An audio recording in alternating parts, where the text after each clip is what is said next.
1 2 oh 1 2 oh 1 2 oh 1 2 oh 1 2 oh 1 2 oh 1 2 oh 1 2.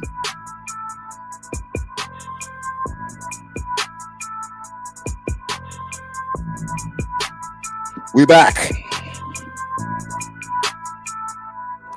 Let's get it popping.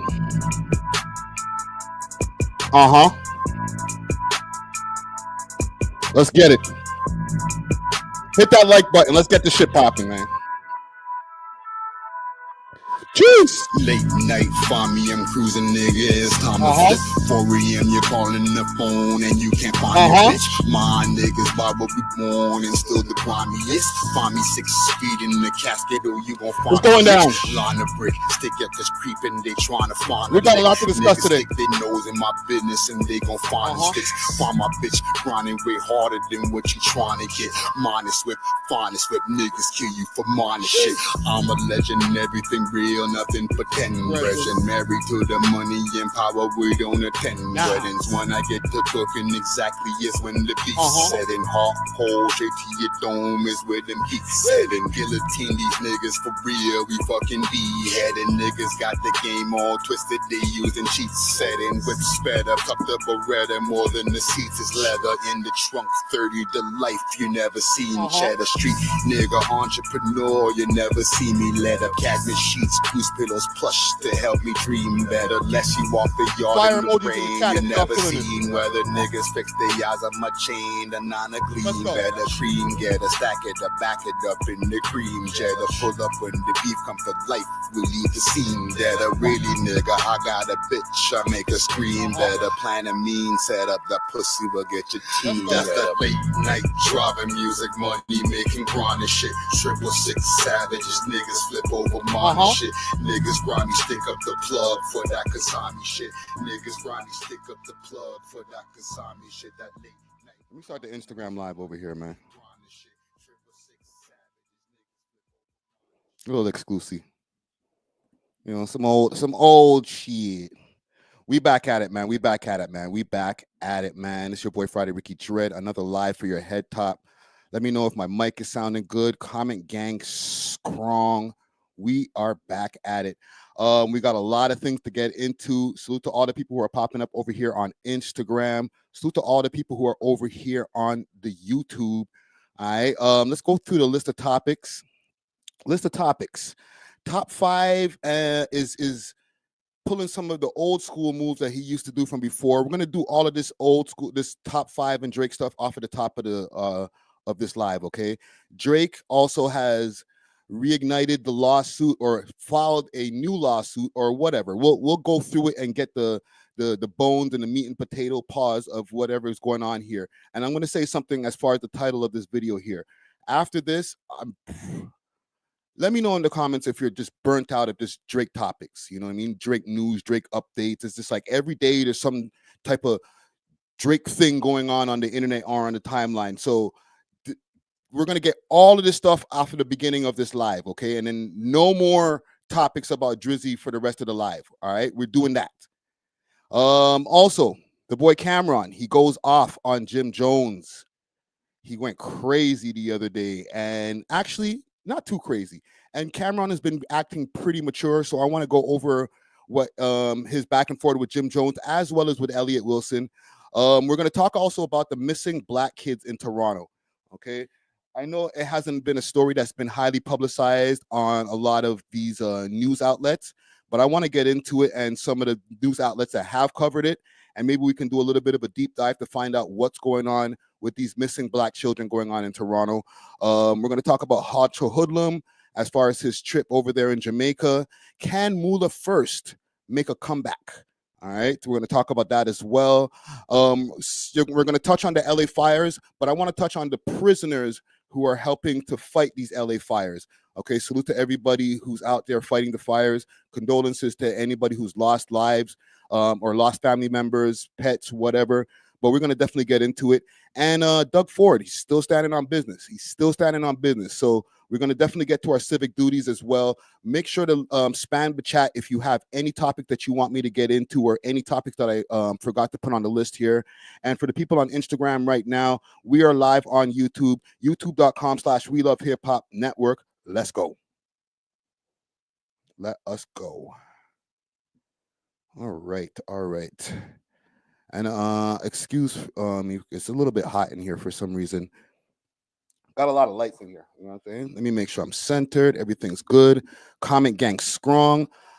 Let me make sure to give some love to the chat over here. Comment gang strong. Salute to old John Crow 416 Trackstar Music in the chat from early. AJ Augustine, aka Blacks, in the building. Marcus in the building. Young Money is in the building. T Thomas in the building. Chaser _ 420 in the building.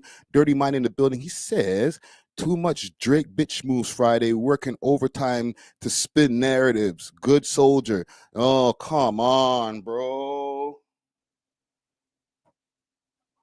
Broski. I'm not the narrative spinner, fam. I'm just the deliverer of news. Okay. There's another headline pops off and it's like, all right. And then another one the next day and it's like, okay. And then, Instagram story, like, how much stuff do we need to cover? This is what we need to examine in a part of this live. How much news is actually news? Or is just like clickbait? You feel me? But before we get into anything, let me salute to the sponsors. Big salute to Lynn popping up in the chat as well. Make sure to share this live. Smash that like button for the algo so we can get this over to a bunch of different places. I'm going to do a couple more shares in the background over here. Dare I share on Reddit? There's some people on Reddit, they be like, there's certain ones. You know what? I'm going to share it on Reddit. And while I'm sharing it on Reddit, I'm going to talk about them. There's certain goofies that be on Reddit that just spend all day on Reddit just having a parasocial relationship with the different people that get posted about or the people who post there. For example, salute to Honcho Hoodlum. There's a bunch of goofy Reddit idiots that have a parasocial relationship with him. They think they know everything about this nigga. You know what I'm saying? Oh, yo, Hoodlum, he's probably doing this. Oh, yeah, You're goofy. Okay, and then there's a few guys who jump in the comments every time I post in there. The regular one is, hang it up Friday. Hang it up Friday.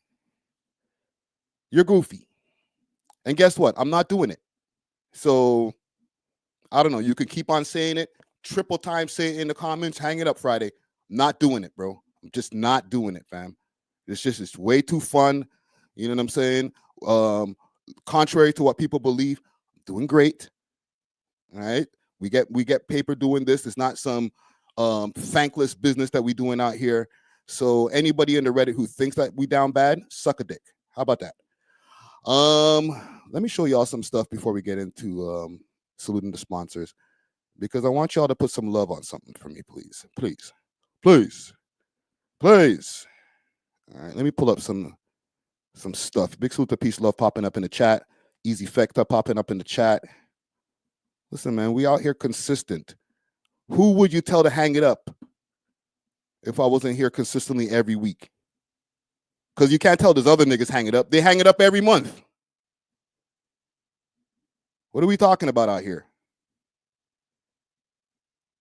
Come on, fam. Come on, dog. We need all Toronto's always had a flourishing hip hop scene. Though considered America's little brother, Toronto rappers have always been fighting to most Canadian kids got from watching rap videos on Much Music, as well as VHS recordings that Canadian kids would bring back from New York City with videos from Video Music Box and MTV Rap City. Now that we have the history, let's get into the music.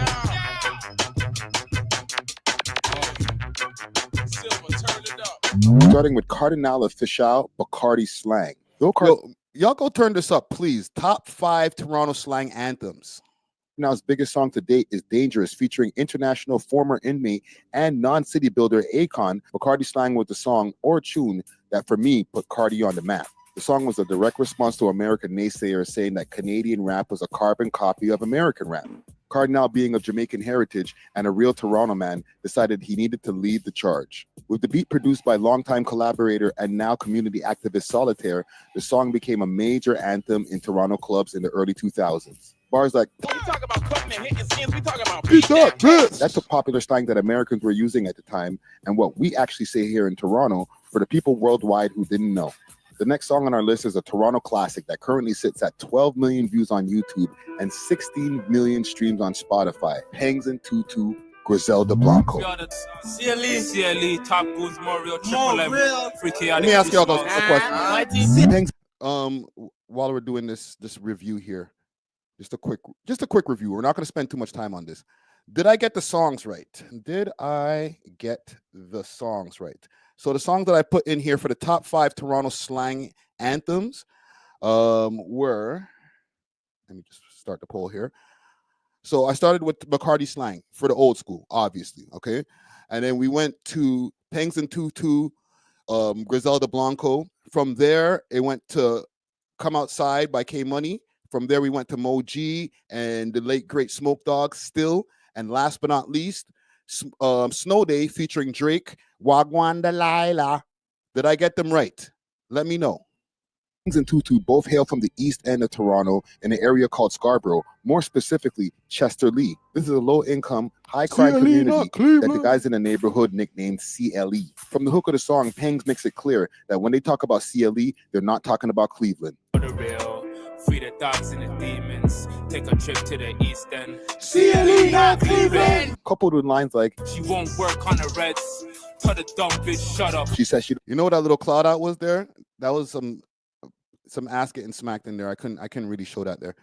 I'll get to the next track here. Sing artist with a viral hit that had artists like the late great Drake the Ruler wanting to do a remix before his life was taken.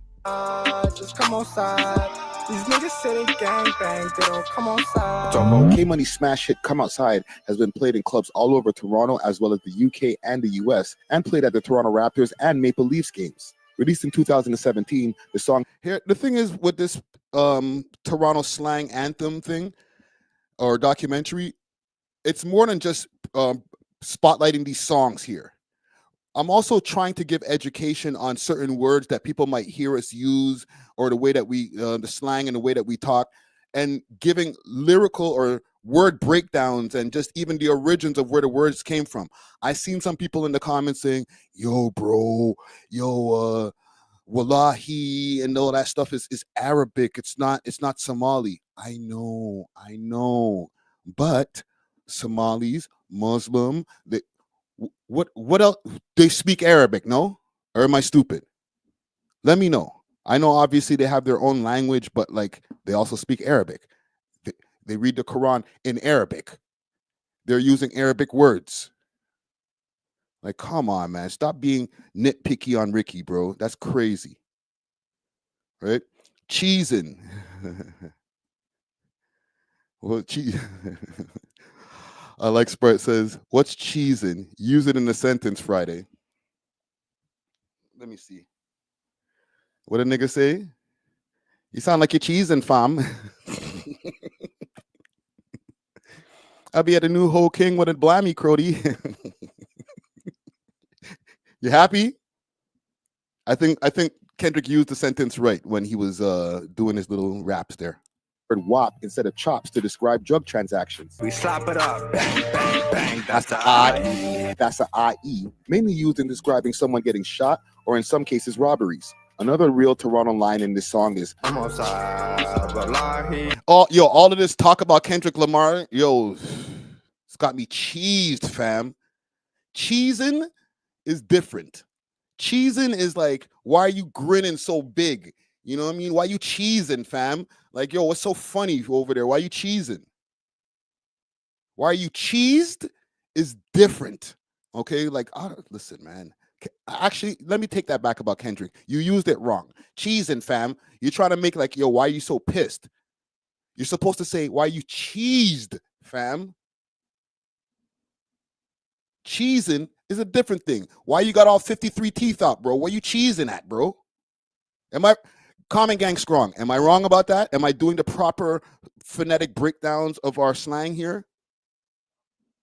And when we say pissed, yo, this guy's pissed right now. It doesn't mean he's pissed off like he's angry, he's upset. Okay? He could be doing the craziest freestyle. And then niggas jump in the comment, yo, niggas pissed. Holy, he's pissed. That's newer. That's over the last 3 years. I could actually give that one, the person who started coining that phrase, pissed, to sick people. Big salute to sick people. For the people who don't know, that's a Toronto rapper from out here. Pelham, if I'm not mistaken. He's I first heard the piss slang from him.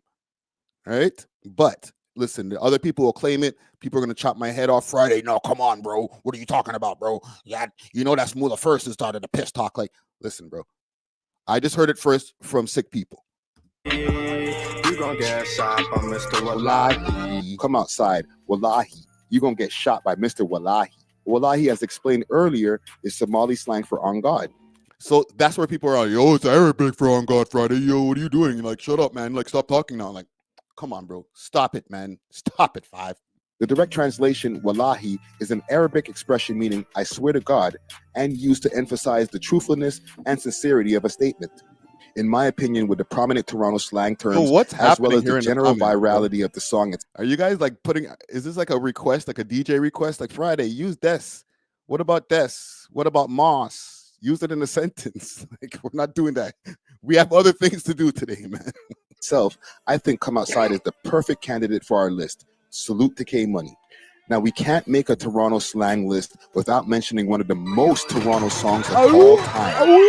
Still by Mo G and the late great Smoke Dog. My niggas crazy or life.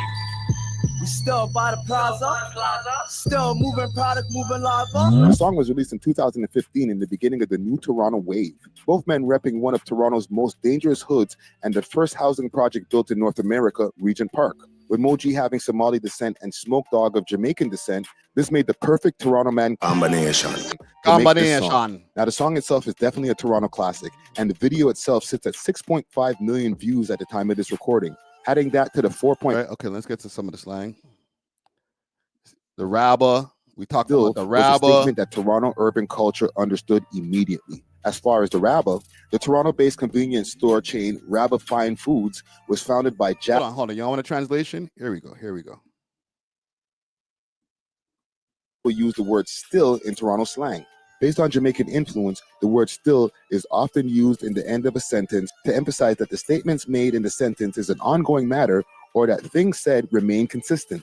Let me explain since that seems super clinical. I'm stupid, yo. Oh, man. And this is exactly what I said. I just literally copied and pasted and put it on the screen. All right. Based on the Jamaican influence, the word still is often used at the end of a sentence to emphasize that the statement is made in the sentence is an ongoing matter or that things remain consistent.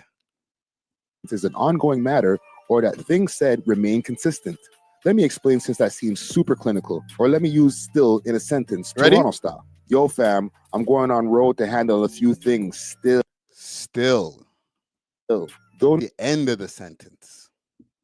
Okay. So for anybody who just needs a little bit of education and might not even care about the tunes themselves, tap in. It's an education on Toronto slang as well as the hottest tunes who have really helped to push that Toronto slang to the world. Okay, you're welcome. All right, hold on. You see it, all right? You see it? Like, just spell it out phonetically. What don't you get? What's the problem? Okay, let's get into salute to sponsors, and let's do that, and then we can get into our news stories. Big salute to Diamond Club. Okay, that's the hardest, craziest, fieriest loud in the GTA. Okay, if you want delivery of that in the GTA as well as across Canada, get the package all the way to Vancouver. You heard me. Hit them up. Okay, that's on Instagram, Diamond Club _Ontario. Bun Instagram for taking down the other page, the Diamond Club _Canada. But we're gonna change it in the links in the description and update it to Diamond Club _Ontario. All right. So hit them up if you want any of that, and also use this discount code We Love Hip Hop on the way out. If you want some of that blemas, okay. See what I just did there? Blemas. Put the ahs on the end of the sentence. Toronto man thing. Okay. Hit up Steamin' Hot Grabber. Okay, Steamin' Hot Grabber has the hottest grabber in the land. Okay, they got delivery across the GTA. You could also find them in some of the stores along the Jane Strip. Okay, hit them up on their Instagram page, Diamond Club _Canada, and use the code We Love Hip Hop on the way out. Get yourself a little discount. Also, if you want some fire strains as well as some legacy blends. Like they got all different types of blends under their umbrella. You got to hit up Only Loud. Okay, Only Loud got their own blends, as well as some shit from Pink, Astro Pink, and a few different people. And they are doing same-day delivery in Ottawa, as well as same-day delivery in the GTA. Hit them up on their Instagram page, Only Loud Canada, and you can also find them on Snapchat, onlyloud.ca. Last but not least, if you are looking for a dope dispensary in the west end of downtown or Toronto, go check out The Gas Station. The gas station is located at 260. Sorry, my phone's ringing. It's located at 260 Geary Avenue. That's in the west end, close to like Dufferin and DuPont area. Okay, they got some really, really dope strains over there. And you can get your grabber and exotic backwoods. They got Zaza backwoods, chocolate backwoods, all different types of backwoods over there. Okay, hit them up on their Instagram page, The Gas Station 416. If you do a repost on their Instagram page, they will give you some free loud when you get over there. Okay, that's 260 Geary Avenue in Toronto. You heard me? For all those people on Reddit talking about, you're washed, Friday, you're washed. So I keep on bringing up sponsors if I'm washed. Jesus Christ. Haters.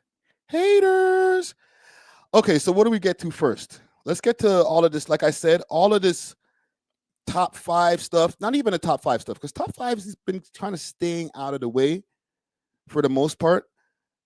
But the Drake news stuff, after today, I'm doing minimal Drake news. I'm telling you this right now. We do a podcast episode that drops every Monday. We film it on Saturday most times. And by the time you get to Saturday, I don't want to hear nothing else about Drake. Let me ask you guys in the comments, because I've seen it. I seen some people in the comments talking about, all right, enough Drake stories, fam. Are you guys getting Drake news fatigue? I'm going to ask you guys this in a poll. Do you have Drake? What the fuck? Do you have Drake news fatigue? It starts getting like, after a while, like, okay, so he did a freestyle and then he tripped over a rock and then he signed it, lawsuit, I'm taking it away, and no, I'm actually putting it back on. Like, enough. We're tired now, man. I don't even know what the solution is. Maybe we'll get to it when we get to the actual Drake news. Let's start off with the top 5 stuff. I'll go to my Instagram. Let's go to the gram, because top 5 has been laying low for the most part, and salute to him for doing that. Like, I don't know what happened with the show that he had the other day. I don't know if there was an update, and I didn't really bother to ask. He was supposed to have a show in Edmonton, but for the most part, he's been staying low. He's just going to the ball games. All right, let me see here. Where is my post? I be posting hella stuff on here. Follow me on Instagram, Friday Ricky Dread. Oh, this is where I posted it on my personal. Right here.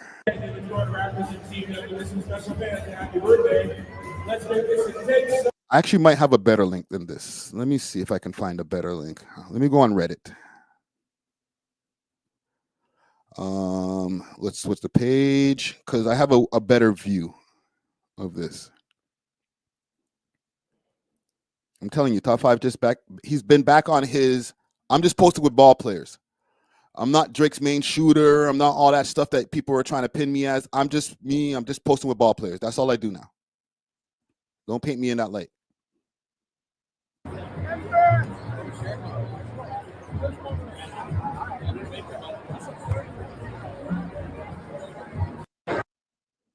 All right. And Reddit's been doing what Reddit does. Let's just go through some quick stuff here.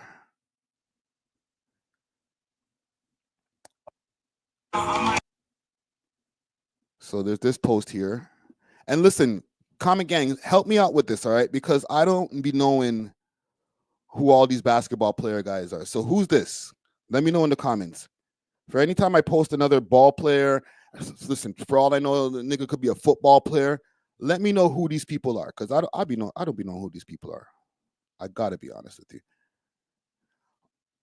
Oh, I have a better view of this. Let's go back to Instagram.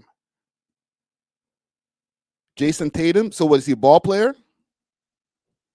Because I just want to know why I'm supposed to care or why everybody else is supposed to care.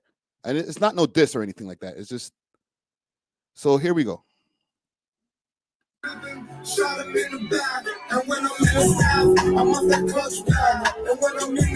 Hold on. I'm not condoning any of the lyrics, but the track's still kind of fire. I ain't gonna lie. So who's this guy? When I'm in the staff with the SGs, FC, let's see. Okay, all right. Y'all can see this on the screen. Who's this? Energy shifter. Put me on, gang. This is Jaylen Brown. Okay, all right. So there's more than one. See, I thought it was two different niggas. This is how much I don't know about this.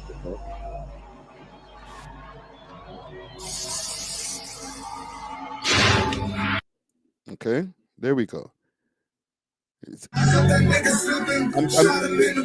I'm getting some education here. Thank you. This the same nigga? You know, niggas look the same. I'm playing. Who's this?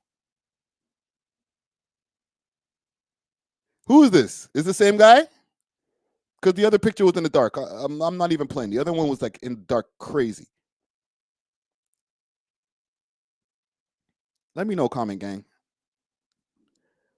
And the reason I said like he's up to his not old tricks, like he's back on some bullshit or something like that. Because once upon a time, that used to be the top 5 thing. He used to be posting with all the basketball players back in the days. All right. Let me see if I could find some Google stuff. Top 5 rapper with basketball players.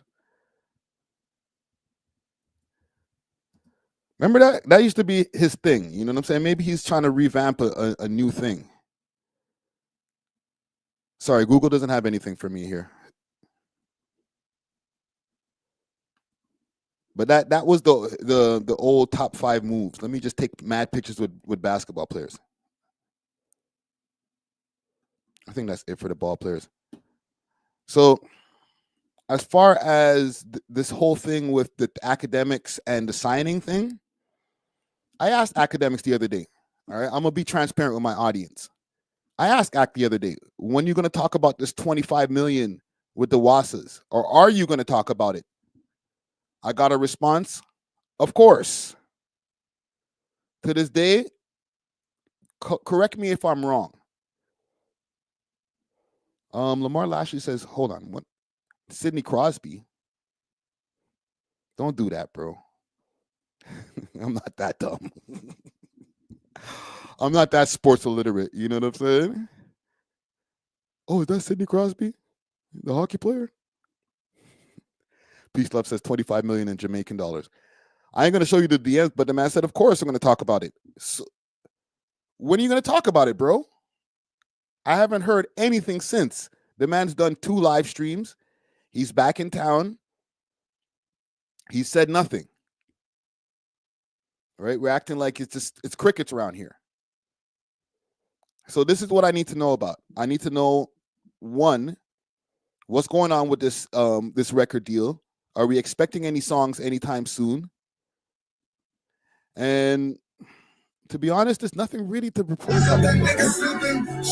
Niggas taking pictures with basketball players. Like, all right.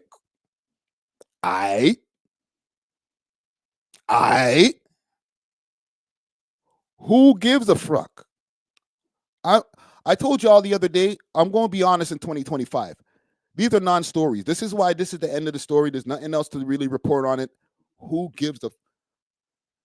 How much time do I got? Who gives a fuck? Nobody cares.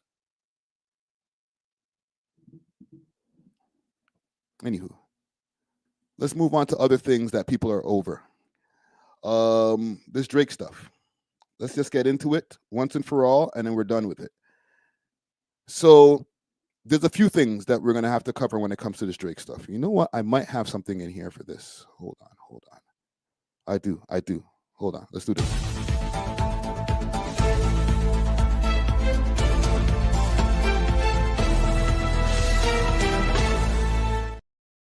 All right. Good. Now let's get into all this Drake stuff. So let's start first with the freestyle. As far as Drake news, where did I post it? I think I posted it on Twitter. We'll go to my Twitter. Follow me on Twitter, Friday Ricky Dread. Actually, let me go on Twitter first. All right. The coast is clear. No titties, nothing around. And we'll go to the freestyle. It was moving sick. Or not the freestyle. He's breaking down Smiley lyrics. Okay. This became news all over the timeline. Salute to Smiley.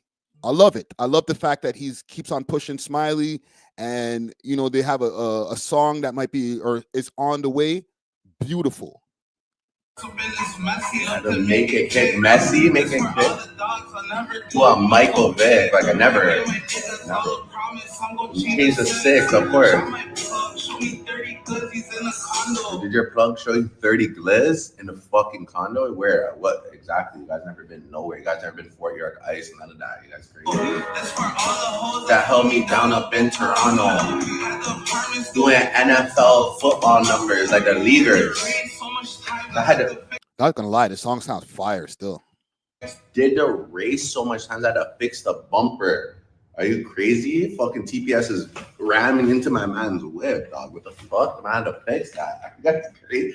Don't get me gas right now, yo. Make move this. Yo, can I get a fresh shisha? Can I get a fresh shisha?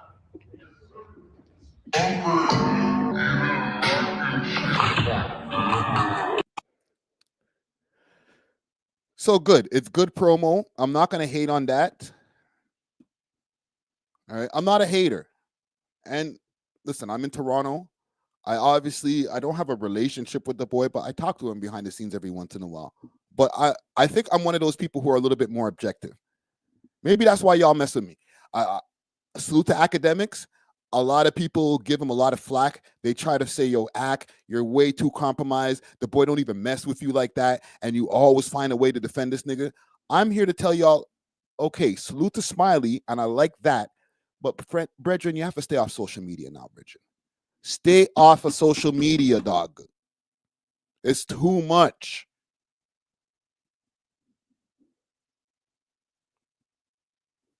Let's get to the court case. Because I did post, and this is not being split up into different segments. This is all, when I clip this and put this up later, it's all one segment. It's all one Drake segment. So I'm not even going to beat y'all to death with, Drake reacts to Smiley, and then Drake court case. No, we're squishing it all into one segment. You feel me? What was I looking up? See, got me all discombobulated and shit. I went and pulled up the wrong damn page. Let's go to my Instagram first. I posted. Where did I post this? I posted this on the We Love Hip Hop page about this case here. This a rolling, not a stop. Watch shit don't never stop. Right? Drake withdraws case. And then from this, it just shows that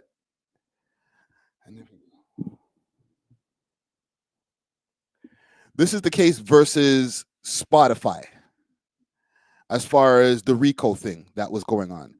Remember when he had a petition against Spotify and UMG, and Spotify was part of a RICO claim that they were doing a 30% increase or decrease on what they were charging PG Lang or whatever Kendrick's label, so that they would be able to get an extra incentive on pushing Not Like Us. Okay?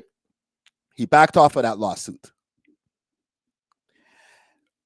right after this post came out, and this is like 20 hours ago, and people are in the comments, salute to Roach Killer, they settled, and I guess they settled, right? They did an out-of-court settlement. Obviously, and don't get me wrong, we have to keep up with the news. It's our job. But shortly after this came out, another post came out. And from this, I'll go back to my Instagram here. Hey, Kendrick just opened his mouth. Okay, so UMG used Not Like Us to tear down my career. And this is the defamation lawsuit. So we'll go over to TMZ and get the full article because this is courtesy of TMZ. Because I want to talk to the man. Right, and I have the full article just here scrolling on TMZ. We'll go over to the full article and we'll get into it. All right, Drake lawsuit.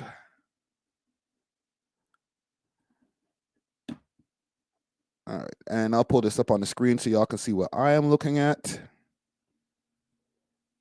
And hold on, before I pull this up on the screen, my bad, gang. Before I pull this up on the screen, I just wanted y'all to see the timestamp on this. This is from 7 hours ago. So I woke up and posted this. So from 20 hours ago, one post saying, all right, we settled with the UMG case. And then what? 12 hours, 14 hours later, hey, Drake news again. It's like, I'm burnt out, bro. I'm burnt out, fam. And not to say that these are not important things that are going on as far as with the man's career.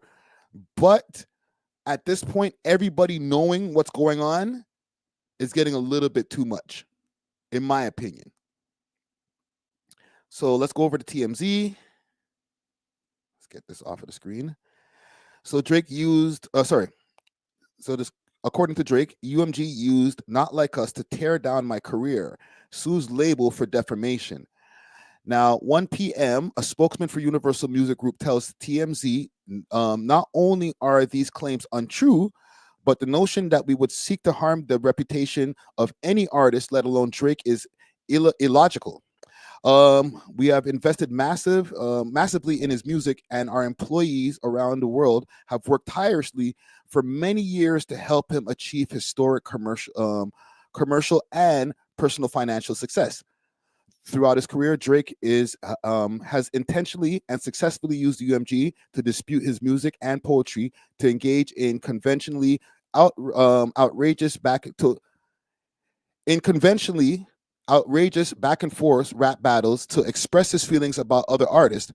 Now he seeks to weaponize the legal process to silence an artist's creative expression to seek damages from UMG distributing artist music. Just to put that in layman's, for people who don't understand, for over the years, what UMG is trying to say is that you've dissed mad niggas in songs, and we've pushed these songs. Besides back to back, you've dissed a lot of niggas, whether it's Common, whether it's, who else has Drake had beef with besides Meek Mill? Drake has had a lot of different people he's taken shots at. He's taken shots at Jay-Z on songs. He's taken shots at a lot of people on songs. And you know, he's taking shots at random people who are not even rappers. Like he's taking Serena Williams' husband and shit. Just these randos. So from what they're saying is like, you've taken a lot of shots at a lot of people and we've pushed those records. Why are you mad now that we pushed a record dissing you? Okay. They continue and says, we have not and do not engage in defamation against any individual. At the time, we will vigorously defend this litigation to protect our people and our reputation, as well as any artist who might directly or indirectly become become a frivolous litigation target for having done nothing more than write a song. Whoa. These guys are coming with the uppercut. Drake is not backing down in this war against his own label. In fact, he's now upped the ante by suing Universal Music Music Group for spreading the false and malicious narrative. He is a P-file. TMZ Hip Hop has learned. Drake filed a defamation case Wednesday morning in federal court in NYC, ripping UMG for releasing and promoting Kendrick Lamar's vicious diss track, Not Like Us. In docs obtained by TMZ Hip Hop, Drake says UMG knew full well Kendrick's lyrics and imagines in the music video, images, my bad, in the music video, referring to Drake as a P-file, were false and dangerous. In the suit, he calls Kendrick's hit filed in inflammatory and shocking allegations, was a gold mine for UMG, and he says that they had an ulterior financial motive to promoting it.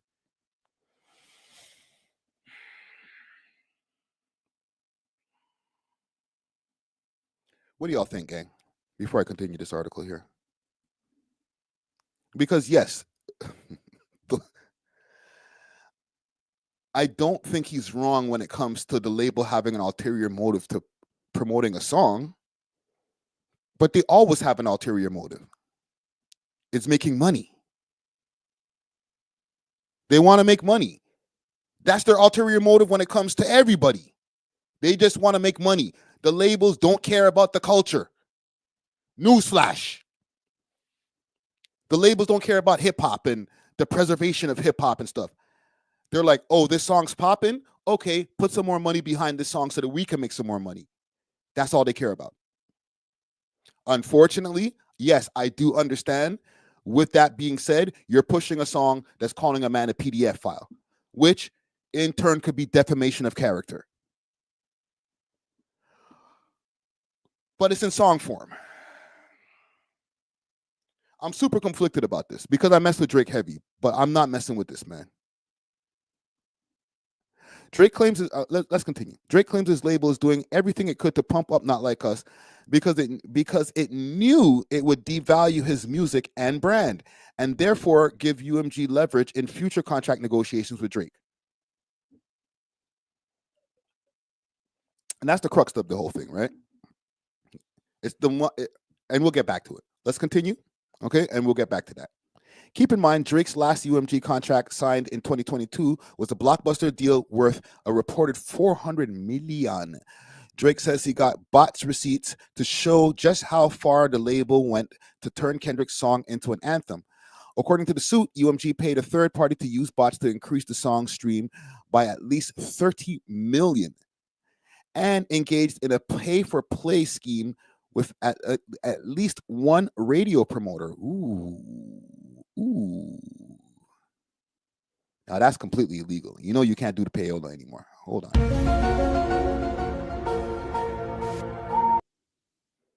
Now you got to watch that pay-for-play. It is also clear that Drake's very mindful of what is going on in New Orleans next month.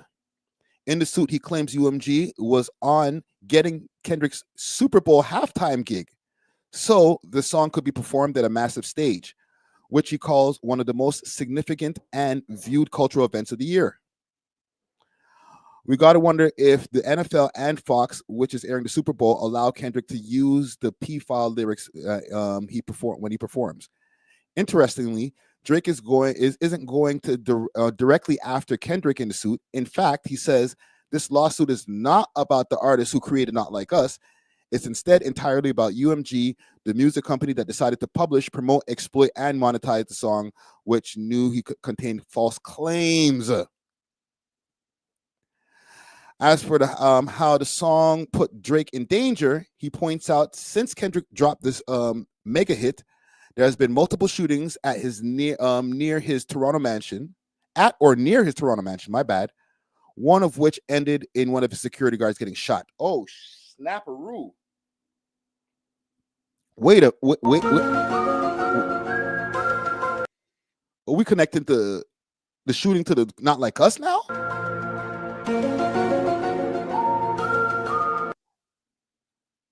Holy! I gotta reel back some of my take earlier. Don't get me wrong. I am burnt out of Drake stories. I'm over doing Drake news. But this is some juicy shit. Well, goddamn. So, because there was a time when the shooting did happen, and for the people who don't know, well, I think everybody knows. Drake house shooting. I wonder if my interview that I did with 540 radio or whatever, the talk radio station, 640 radio. I wonder if that interview is available. And breaking news out of Canada, rapper Drake's mansion is at the center of a shooting investigation right now. Police in Toronto say one man was shot and is in the hospital. It comes as the rapper has been in the news for a highly contentious, very public, weeks-long feud with another rapper, Kendrick Lamar, which has been featured numerous diss tracks. However, there's no word on a motive for this shooting or any information that suggests those two are connected. Right? I thought that was the thing. I wish I could find that interview because I even went on a campaign trail. Like, listen, the two things are not connected. Drake's house has nothing. Drake's house getting shot up has nothing to do with no Kendrick Lamar song. Blah, blah. Right. So, for them to be now taking this and putting it into the lawsuit, like, let me read this again. What did they say? Holy shit.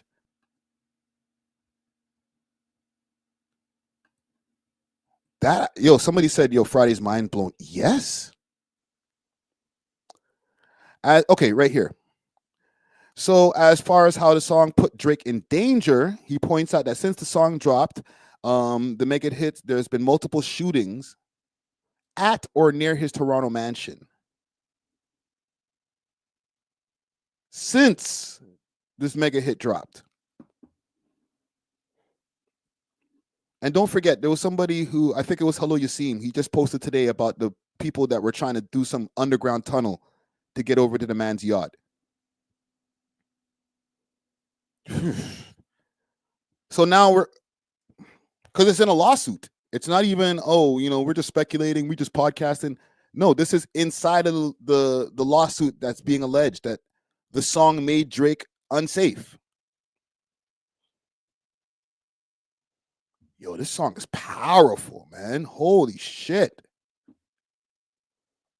Is it a song or a label?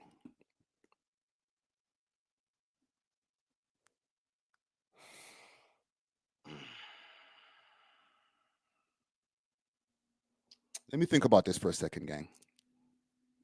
I don't want to just give a take without just like taking in the information right here. Let's finish the article. The music industry and fans of Kendrick and Drake thought Drake was retreating from the legal battles because on Tuesday he filed a motion to drop the legal action he filed against UMG and Spotify in New York State Court. Our sources tell us that was merely done to clear the way for the new federal case.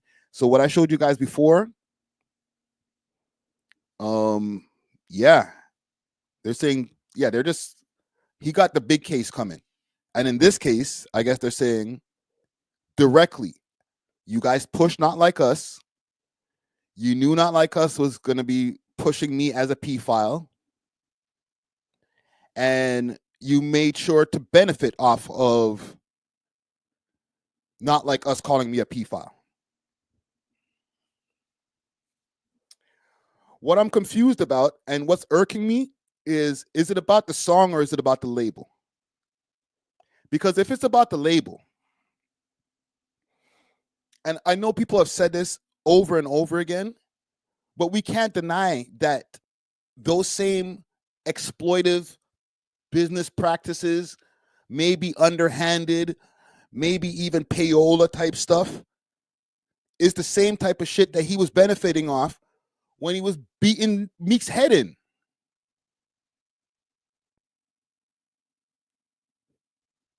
Unless, once we really peel back the curtains, we're going to find out that everything that happened in Drake's past beefs have been completely organic.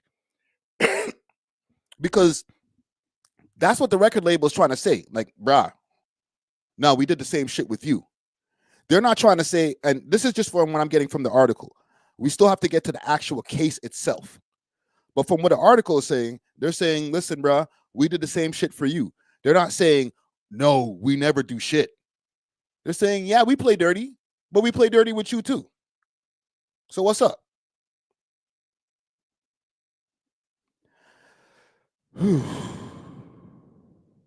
Maybe I should be asking a different question in the poll. Because part of me is saying, yes, this lawsuit is necessary to, get what you need to get from the record company that's quote unquote screwing you over. But I got to be honest, would this lawsuit still exist if Not Like Us never happened? Comment gang strong. Would this lawsuit still exist? One in the chat. Would this lawsuit still exist if Not Like Us never happened? Two in the chat. If it's all because of Not Like Us.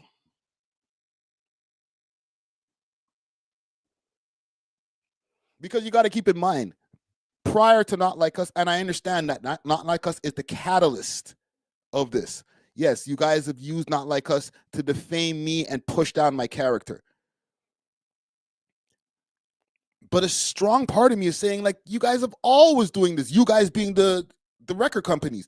They've always done underhanded tactics to push artists, including Drake. So I'm going to spin it back to my original thought. There's too much information that's happening in this that us as outsiders can't understand. So maybe we need to get left out of the group chat. Maybe, and I understand that there's going to be places like TMZ that are always going to be looking for information and posting about it. Hey, Drake's, he's dropped a lawsuit and all that. Maybe all of this stuff now that we're seeing needs to be happening behind the scenes. The court of public opinion doesn't need to be had anymore. Because from here, I'm just feeling that people are just getting Drake burnout. And even if he's right, people are still going to say he's wrong. Anytime that he's doing a move where it's supposed to be a positive move that's bigging up his career, bigging up the people around him, the way that his reputation has been spun over the last 8 months and whatever, not even 8 months, just even the last 5, is even when he's doing good, people will be like, yo, you're down bad, bro. Oh, you look bothered. And I don't know how he's going to get out of that hole, bro. It's crazy. Pause. Let me bring in the homie. Maybe y'all can give me a little bit insight. Yep. SXM, what's poppin', brother? Yes, sir. Can Okay, you guys hear me? No echo? No, you're good.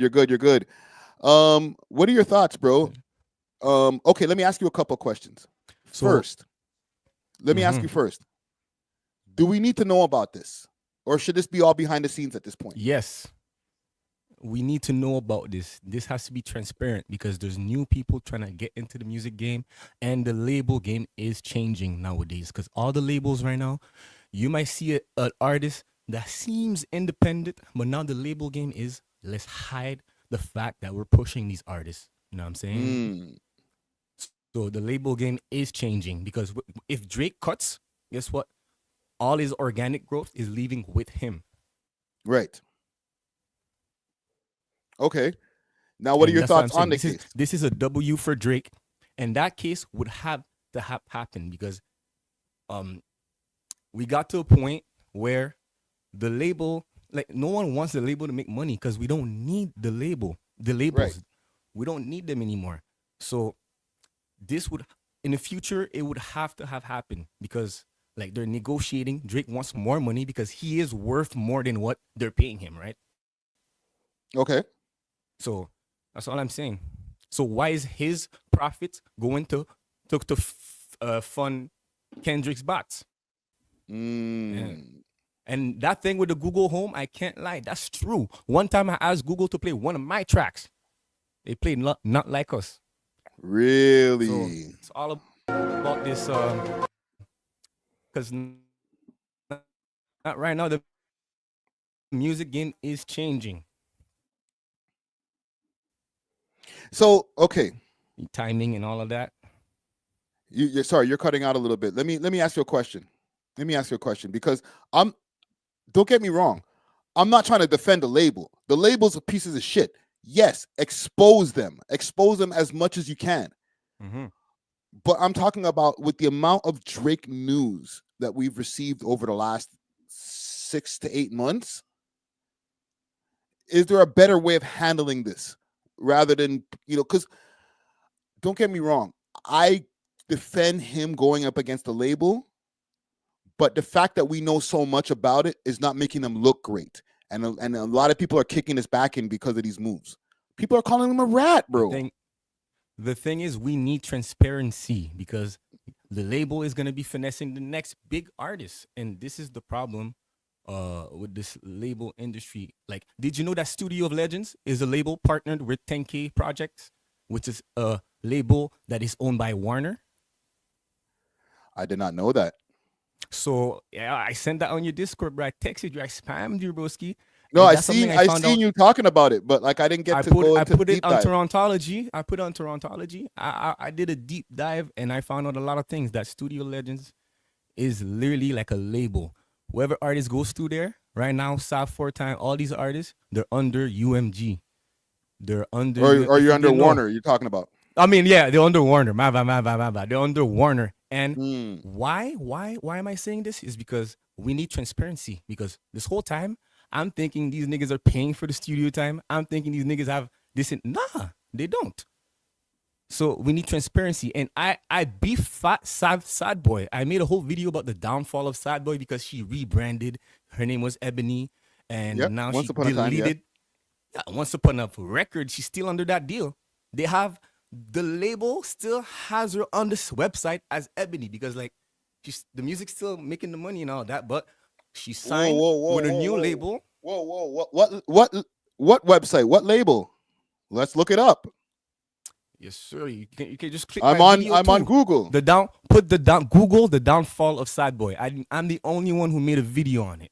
Just Google the downfall of Sadboi. You don't even need to. You know what I'm saying? Okay, hold on. Let's wrap this Drake stuff. And then we're gonna get to that because we need. What I would like to say about the Drake stuff is that this thing would have happened anyways. This is literally like Steph. This is literally the same thing in sports. When a super team's getting dismantled, the cap is reaching the cap, right? Because we are the music scene, right? We're the people consuming the content, right? So we're the one building it. But like, guess what? The cap is reaching. Guess what? It's gonna break down this guy. We have to, you know what I'm saying? So Drake is worth more than what the cap is offering him. And guess what? He has to destroy the whole thing. And if they don't want to pay him more, guess what? He's gonna bring it down with him. Because this is not a good look for Drake, but this would have to happen. You know what I'm saying? And we need transparency and the labels because guess what? Right there, Studio of Legend is under Warner. Well, there's a lot of. Sorry, keep going. You know how D-Thang and Casper linked up is through StreamYard and 10K Project and Studio of Legends. So he probably didn't even have to pay for the feature because they're under the same house. Make it make sense, guys. Or they got production deals. They're saying they're like production type shit. 360 do the splits, push-ups. Top Dog Entertainment. That's what Drake has been saying, and you guys are just. You guys want to watch the news? Nah, that's what Drake's been saying. And I look at the lyrics. Yo, Top Dog, why do you think Kendrick had to do a tour with SZA? Because they said, yo, go do that.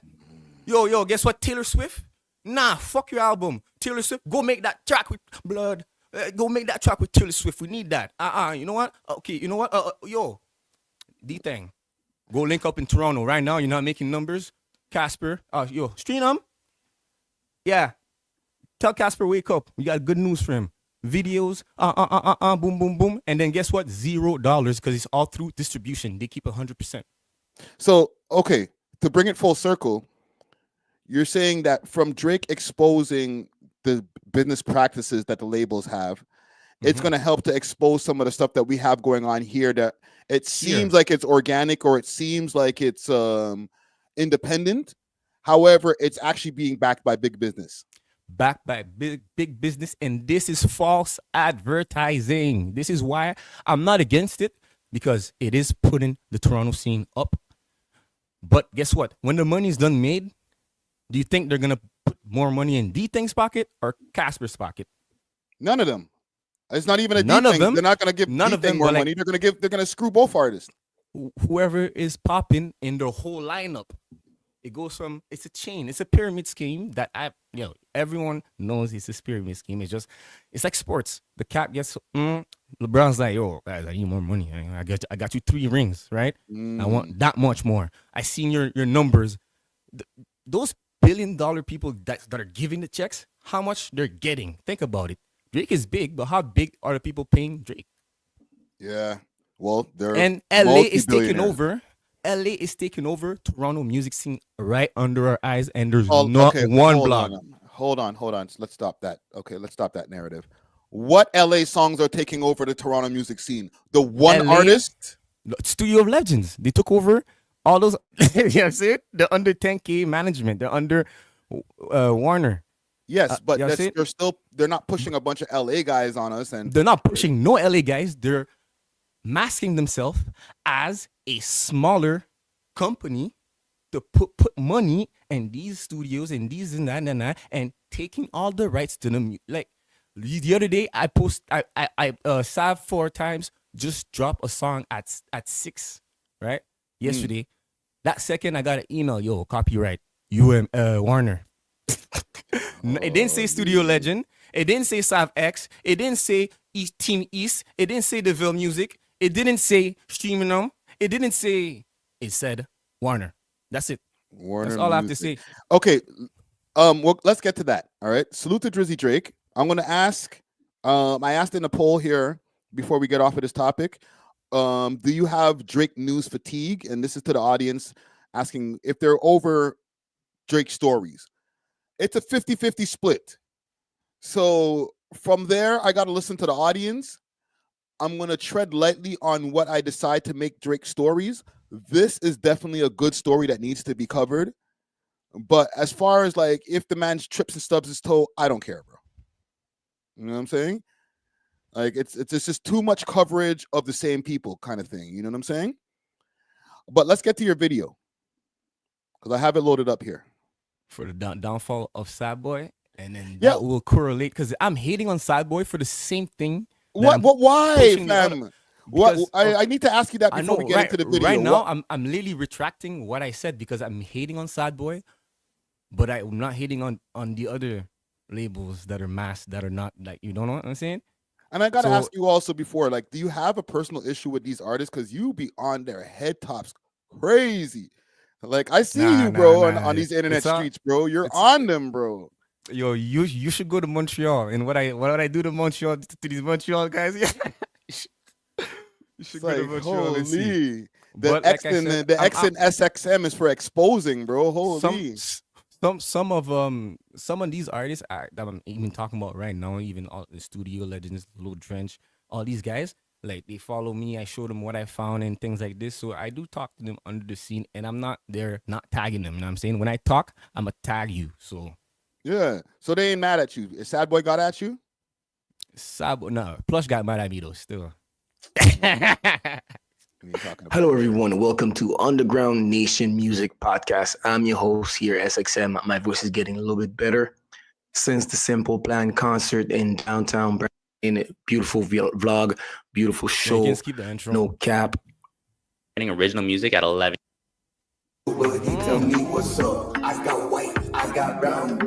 All this is too much, man. That's retention. Get right to it. Yeah. Let's watch this bomb and talk about it from CBC Music. This artist started writing original music at 11 years old. And even though she found a lot of success writing pop songs about love, as she got older, she realized there were more things that she wanted to write about. This is Sadboi. After years of writing songs that she thought people wanted to hear, she began writing songs that she wanted to hear. When I touch back down in the T that Let me tell you this. Sadboi, or Ebony, when she used to be called Ebony, was better than Sadboi. Sadboi's trash. Just because you think you're not blowing up or you think you're not getting where you're supposed to get, doesn't mean you have to switch up your style and go sell your soul, Miss Plant. Whoa, bro. oh yes, I bring out all the ten. She rebranded her image and began writing songs that were more vulnerable, more fun, and more rebellious. It's What do you mean by Rebellious? vulnerable? Rebellious, yeah. By showing off more skin. But vulnerable, I don't know about that. clean, then you know Hold on, I gotta stop the brakes, man. I gotta hit the brakes. I got to hit the brakes. You did you and Sadboi like talk back in the days or something like that? Did she diss you or something, fam? Like No. you got some victory all in your one of my in your boys commentary. knew of her. One of my boys knew of her and knew her as Ebony. So Okay. now this year when I'm hearing she's topping the charts, which she's not topping any charts. Well, when I'm seeing low-key her she topping is. charts and she YouTube stagnant, all stagnant. You guys Well, don't. we're do the talking about YouTube stat. Canadian charts though. We're not talking about Billboard Top 100. I'm saying one artist who gets 100 something K in 2 weeks, two weeks. That's better than whatever she's been doing this whole time. And you know what I'm saying, they don't put these artists up. And the thing about her being Ebony from before, like I don't know if that was like a big That's secret. bro. label work. Label work. Yeah, but They when told she her- was signed as Ebony, yes, like I remember. Don't get me wrong, I remember her Yeah. as Ebony. Let me show you how much I remember her as Ebony. We'll get back to your video in a quick second, okay? Yes, sir. Let's get to the history. All right, because we be working over here. But like all I would say is like We interviewed her. she as Ebony, but that's not the same Yes. gal though. It won't be. I promise you, it won't be the same gal. Toronto's been known for producing. It's a different chick. Comment gang strong. This is not her. This can't be her. And you know, you had your chance, but it's over. Thank you. Is that her? I don't think that's her. No, that's a different I don't chick, think right? It's not written properly. Well, that's what popped up when I put it in my search. You know what I'm saying? But I do remember her as Ebony, and she had a check mark, and she back in the days when she was Ebony. It's EBHONI because she didn't want to. Label told her to change her name, you know, the spelling. So she right. Keep going. Even later on, you're gonna see a picture of her at the Red Bull something as Ebony, but like they took off the name. They trying to like you can't even find the old pictures. That's how good these labels clean up people's acts. She even got the attention of Drake, who not only loved her music, but also helped her figure out what direction Of course, Drake has to puts his paws on every artist. to go in for her next project. I guess you could say he kind of like A&R the project low key. Sadboi's music is influenced How did Drake A&R a project for you? Shut up. from all over the world, from reggae to R&B to Yo. hip hop to Brazilian funk When you and stop more. the video, it got me dying. Yeah, bro. Brazilian funk. waste man on you. That's actually one thing that Sadboi is doing that I haven't seen other people do is the Brazilian funk. Yes, you can hop on the trends and try to rebrand yourself in something you're not. Yeah, we understand that. Weird to the bar. Bend like a bed teams one. She also just put out new songs with Smiley He wants to see Sadboi, you see me at Fashion Week. and Cash Cobain. Say sorry, baby. Cash I know Cobain. you're sorry, baby. You remember? You also know that she signed a production deal with a major, the same label that Summer Walker is on, Black, or what people call Six Black and all that. Like she's getting Yeah. in the right rooms. It's not like I don't feel like there's nefarious I have a activity that got her problem. to where she is. I have a problem with the transparency because some people are really gonna like imagine you think an artist is this way, you relate like the Ebony fans are not listening to Sadboi today. That like prove me wrong. The Ebony fans are not listening to Sadboi today. 'Cause even later on, I make a comparison, I analyze her music, and So you're saying that they don't know that she used to be Ebony? No one knows that. Nah, come on, bro. I don't think so, bro. And if they do, the fans who listen to Ebony are not listening to her today. They're not listening to. Now that's what I'm trying to say. Like right now, they're trying to add more personalities in these artists. Like, you know what I'm saying? Like this is you can't tell me this wasn't. Even if she decided to do this, the label probably pushed too a little. You know what I'm saying? And right. we can't say so that's not my question practice. to you, because like you seem very upset about the label pushing her, but what's wrong with the label pushing her? Are you looking for like the label to tell us, or for her to tell us everything? The transparency, because when she goes on live, you're from the side and act a certain way, you can see that's fake. You know what I'm saying? Like that's what I'm saying. How, fam? How is it fake? She's evolved. She like you know what? Is what evolve? She was a young kid before when she was signed, and now she's an older young woman signed. Like what? Is she supposed to be acting the exact same as she was acting when she was 16? She can do her thing, but what I'm saying is like, yo, you sound like a hater, dog. I mess with you, but you sound like a hater, bro. But today, this video, I can make it for so many artists because, right, like I say, you know what I'm saying, the label, like there's some things about the labels that, you know what I'm saying, is going on, but like there's a lot of artists who've been signed. For example, Young Pro. Right, Young Pro SGK, who popped up on my show years ago. He was signed to Warner, and you know he told me the story when he popped up on the podcast, and we talked about it. I didn't know that he was signed before that, but when he came up on the podcast, and he wasn't signed when he did the podcast episode, but he explained to me about his journey, and I think it was with Warner as well. And from there, I got to find out that yes, he was signed, and they gave him a bunky deal, and you know. We got to learn more information. I don't think Sadboi is hiding the fact that she was Ebony before. Because like I've seen her in interviews talk about it, bro. Have you watched her interviews? Yes, I have. All of them. I even watched the old ones. That's why. And she never mentions Ebony. No, I'm not saying my problem is that these like the rebrand is like kind of fake. To me, that's kind of fake. It's not authentic, you know what I'm saying? Like when you have art, like when someone's listening to the artist, it's more about the story, you know what I'm saying? And I don't know, man. To me, that doesn't. It seems like she's trying. It's like she saw Plush get up, and she's like, I'm gonna act like that. Wow, Put that the music is a on. wild take. Put the Oh sound. my god! And that's why she DMs her. That's why. Why would you even connect to her if you have big labels and shit? You know what I'm saying? You should never be in these beefs. How long you been out? How long you been living here, brother? I've been living here since in Toronto. 2000. Oh, in Toronto since 2011. I feel like you should know better then, bro. Like I'm thinking like you just got here or something with that take, bro. That is the wildest take I ever heard. Like Sadboi is taking from Plush. Don't make me have to bring up Plush on the network, maybe. bro. Okay, so this is coming from someone watching from outside, right? So that should tell you something about how the US, because I'm not born here. I'm born in Chicago, right? So the way that guys are looking at the scene from outside, that's not the same way you guys are looking at So yourself. is it because of the slang? Is it because she's using what quote unquote Toronto slang you guys heard from Plush? No. She exactly from Plush. I'm saying, okay, but what Plush is doing is a caricature of what the Toronto slang is, and there's a bunch of breakdowns. What I'm saying, what speak, Sadboi how they is doing. speak. What I'm saying is what Sadboi is doing is a caricature of whatever she's trying to show, and you know what I'm saying. That's all I'm saying. It doesn't seem. I feel like she wasn't acting like this when she was Ebony. I don't know. We're gonna have to agree to disagree on that one. Okay, brother, I'm gonna have to let you go.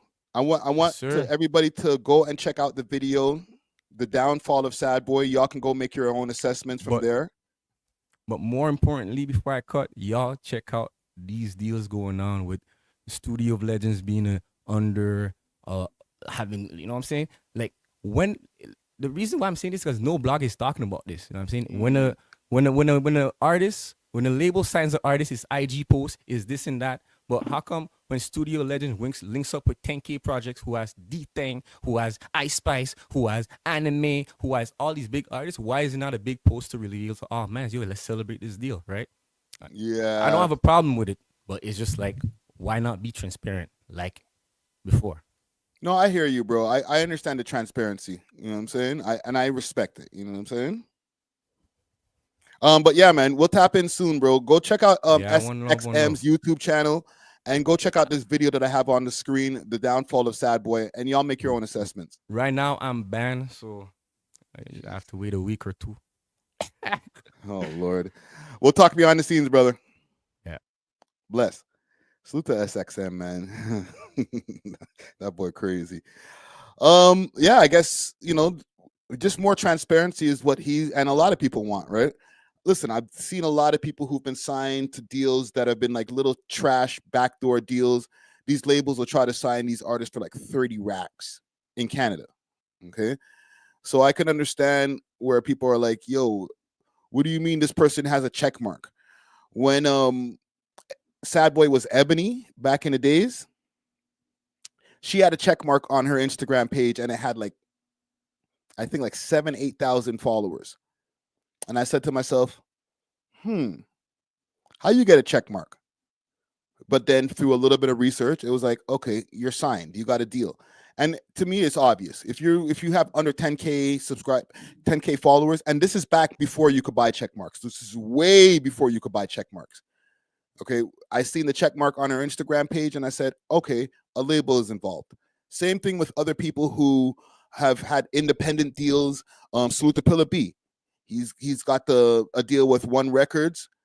You know, they're more of an independent type of label, but they also have connections to the majors and they do distribution through the majors. So then what ends up happening, you get yourself a check mark on your page. They find different ways to boost your viewership.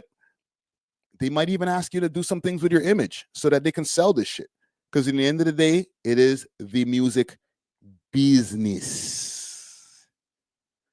So that's all I got to say on that. Let us move on. Why are there flies in this place today? Jesus Christ, where the hell did they come from? Okay, let's get to this Cameron and Jim Jones stuff. All right, I'm draked out. Pause. And I'm music industry out. You know, I don't care. Like I care. I want to know about what's happening behind the scenes. But after a while, I just want to be a fan. I just want to enjoy the music, enjoy the visuals, the content, and not have to worry about all of the red tape that's happening. Okay. That's all I'm saying. But yeah, let's move on. Killer Cam has responded to Jim Jones. Jim Jones is he's done his own set of responding as well. Let's start with Jimmy. Let's reverse engineer this. I posted Jimmy on my Instagram. Here it is. Jimmy Jones. Jimmy Jones. Yes, sir. I want you to know one thing. Jimmy Jones. Yeah. You gotta remind them who you are. Remind them who you are. Remind them you a star. I'll probably have to cut this out later. Play with your name, then you remind them who you are. I'm just trying to tell my truth, but niggas is lying on my God. I done put so much work and I could have died on the job. I really been in kitchens with chickens when niggas frying up the heart. You heard? I've been in powwows where they scream loudy. I done walked out my building and I seen bodies. Goonies. I've been in court, the DA is looking like he seen Gotti. And all my niggas do their time, you know my team body. Ooh. I ain't gonna lie, Jim's spitting though. He's going off. I'm gonna get a cease and desist from Rock Nation just now. Oh, and you got the diplomat gloves and the pink on. Message. It's been 7 years since I seen Shotty. It's been 7 years since I saw Melly. And now we gotta fly straight cause he got 4 bellies. Nigga, I've been going to the tunnel since you saw Belly. Ooh. He says he's been going to the tunnel since you saw Belly. That boy talking.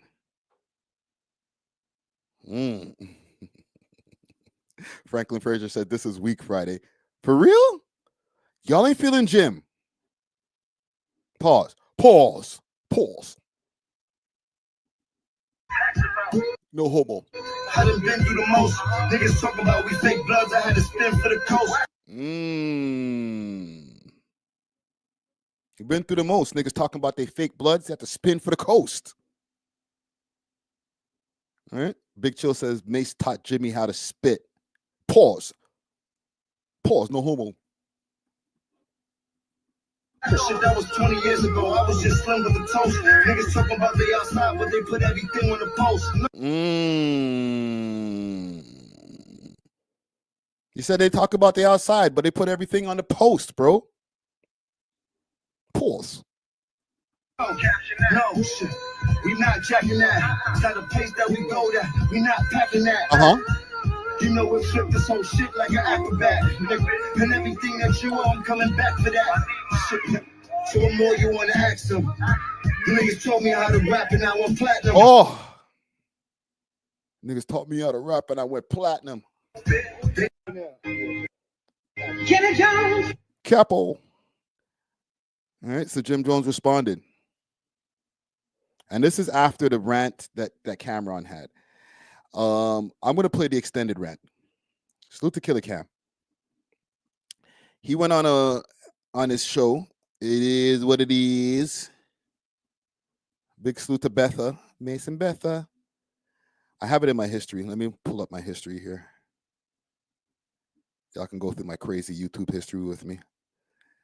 Where is it? Where is it?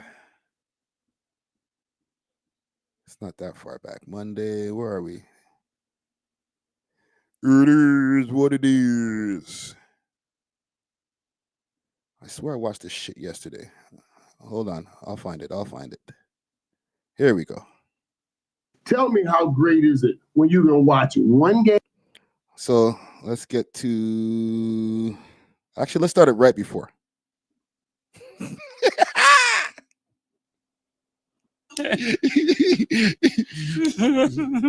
Well, Mace, I'm glad you're enjoying your... Hold on. Make sure to support the show by hitting the link in the bio. Yeah. Murder.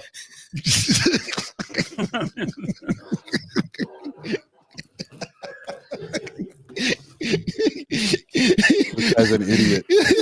How you doing, man? Yo,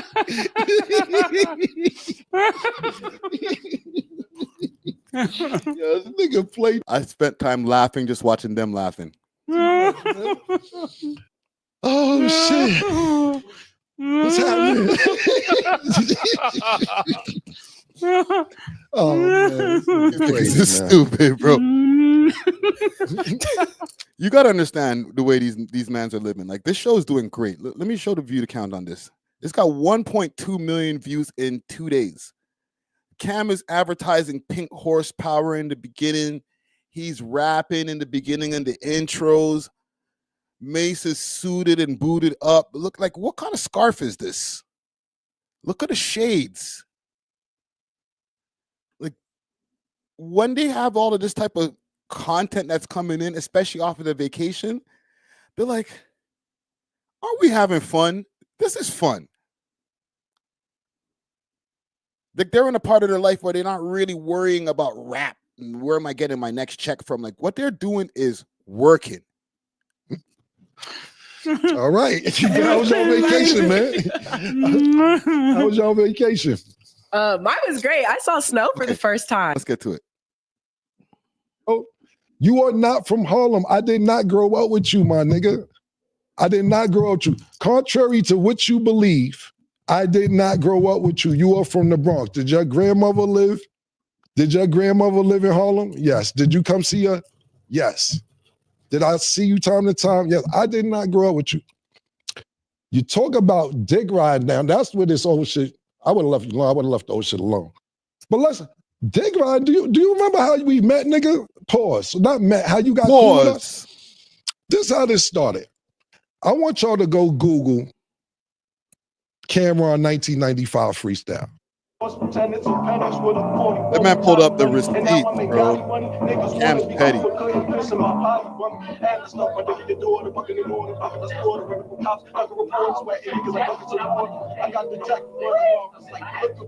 Remember those flows? The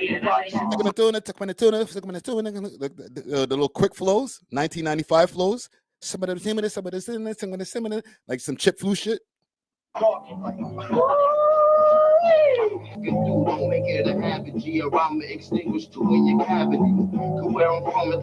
Right, so he goes through that. He's pulling up all the receipts. Are you at any of these places? No, nigga. You was not there, man. You wasn't there, nigga. This is what happened, how Jomo got cool with us. Them freestyles that we just showed y'all, go Google them. Have fun with them when you get time. We were popping. It wasn't no internet. Mace, myself, Big L, even though Mace and Big L on the same page, Bloodshed, my man Herb McGruff, we were super duper popping in the street prior to the internet. Everybody knew we was about to get a record deal. Everybody knew this, nigga. It wasn't no secret. Basically, you heard our freestyles. And you came up to me one day when I was chilling in front of the house. You said, and this word to my dead mother, yo, man, I heard the freestyles. Y'all killing shit. Yo, you know my grandmother died. If y'all want to come by and just hang out, y'all could. Y'all more than welcome. We like, all right, Jomo, thanks. It didn't really make sense at the time because we like. So let's stop there for a second. Because this is part of the claim. And I don't want to get in New York business. This is old head New York business. And I know how New York niggas get when it comes to territories and their boroughs. You ain't even from Harlem.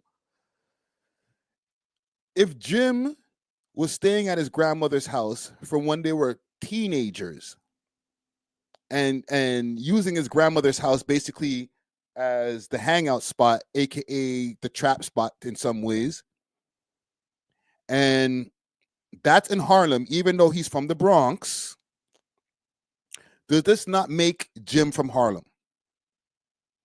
Because after that, it's just been Harlem moving forward. Jim has very Harlem forward music. Everything that he's Harlem. Is Jim not from Harlem? One in the chat if Jim is from Harlem. Two in the chat if Jim is not from Harlem. Based on what Cam is saying. Based on, oh, you used to stay at your grandmother's house. Shiesty's Bud says, no, Friday? Really? Damn. Y'all really don't feel like Jim is from Harlem? That's crazy. Not for me, for Jim.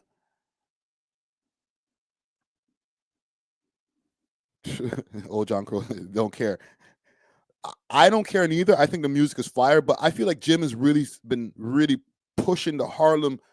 I'm from Harlem. He has a song called I'm from Harlem. Like, come on, fam. You can't say just because, like, how long does he have to be in Harlem to be from Harlem?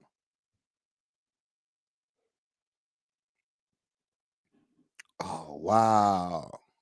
Poor Jim. Hey, yo, my nigga, where's Jomo inviting us to his house for? Oh, okay. Even though he cool, nigga. And second thing I want to address. Yes, the whole Children of the Corn thing, if you're a real hip-hop head, you'll know Cameron from that before anything. But for the mass public, when you started seeing Cameron, Jim was right there. When the first time what was Cameron's first music video? Y'all remember Cameron's first music video? Cameron 357. Is Jimmy in this video? Because it's from the same album. I'm gonna get a copyright playing this shit. Hold on, I'm just gonna do a skim through for Jim. Just a quick second. Hold on. There he is right there. This was Cam's first music video that people really got to see. Correct me if I'm wrong. It might be something with Big L and them mans, but that was just hood videos. Them niggas didn't have no music videos out. Children of the Corn didn't have no music videos out. Y'all say Horse and Carriage was the first one? Are you sure? I feel like Horse and Carriage was the second video. Right? Like back in the days, they used to do the street single first, and then you follow up with the uppercut, like radio single. So 357 was the B side, let's say if it was on a record, and Horse and Carriage would be the A side. But you warm up the streets with the street single, and then, oh, that is Max B. Thank you. Comment Gang strong. Yup. Hit that. Love the way I spit that. Who else is there?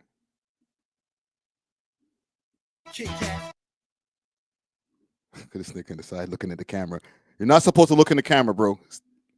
Stay in scene. Watch him and Betha running. Let's find some. Well, this is not a crew video. Let's just do that. It's not a crew video. But from same album, if you go to Horse and Carriage, Cam and Giles, Mason Betha, and we gonna ride to the top. Hey, yo, you might see Cam in designer underwear. Reclining. Jeez. Down. Only question. Is there a better one than this? Señorita.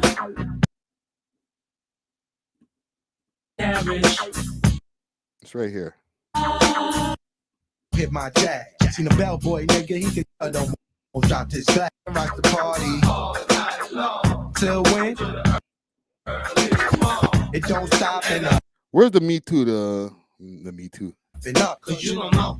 Nigga will fuck you up. And you don't know, baby. There's Jimmy. Cause when he got cash, I was like, me too. And when he There's Jimmy. Pause. got ass, I said, Jimmy with the wavy hair. to toughen up, cause you don't know. I'm the Jimmy, my name's me. When it comes to Jimmy, my name's Me Too. Cam, don't do that, bro.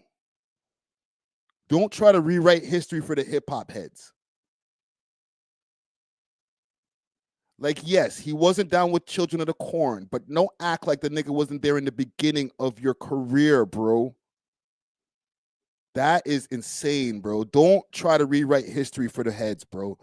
We saw it. It was documented. Me too, cause when he got cash, I was like, me too. Right? And when he got ass, he said when he got cash, I was like, me too. I said, me too. Pause.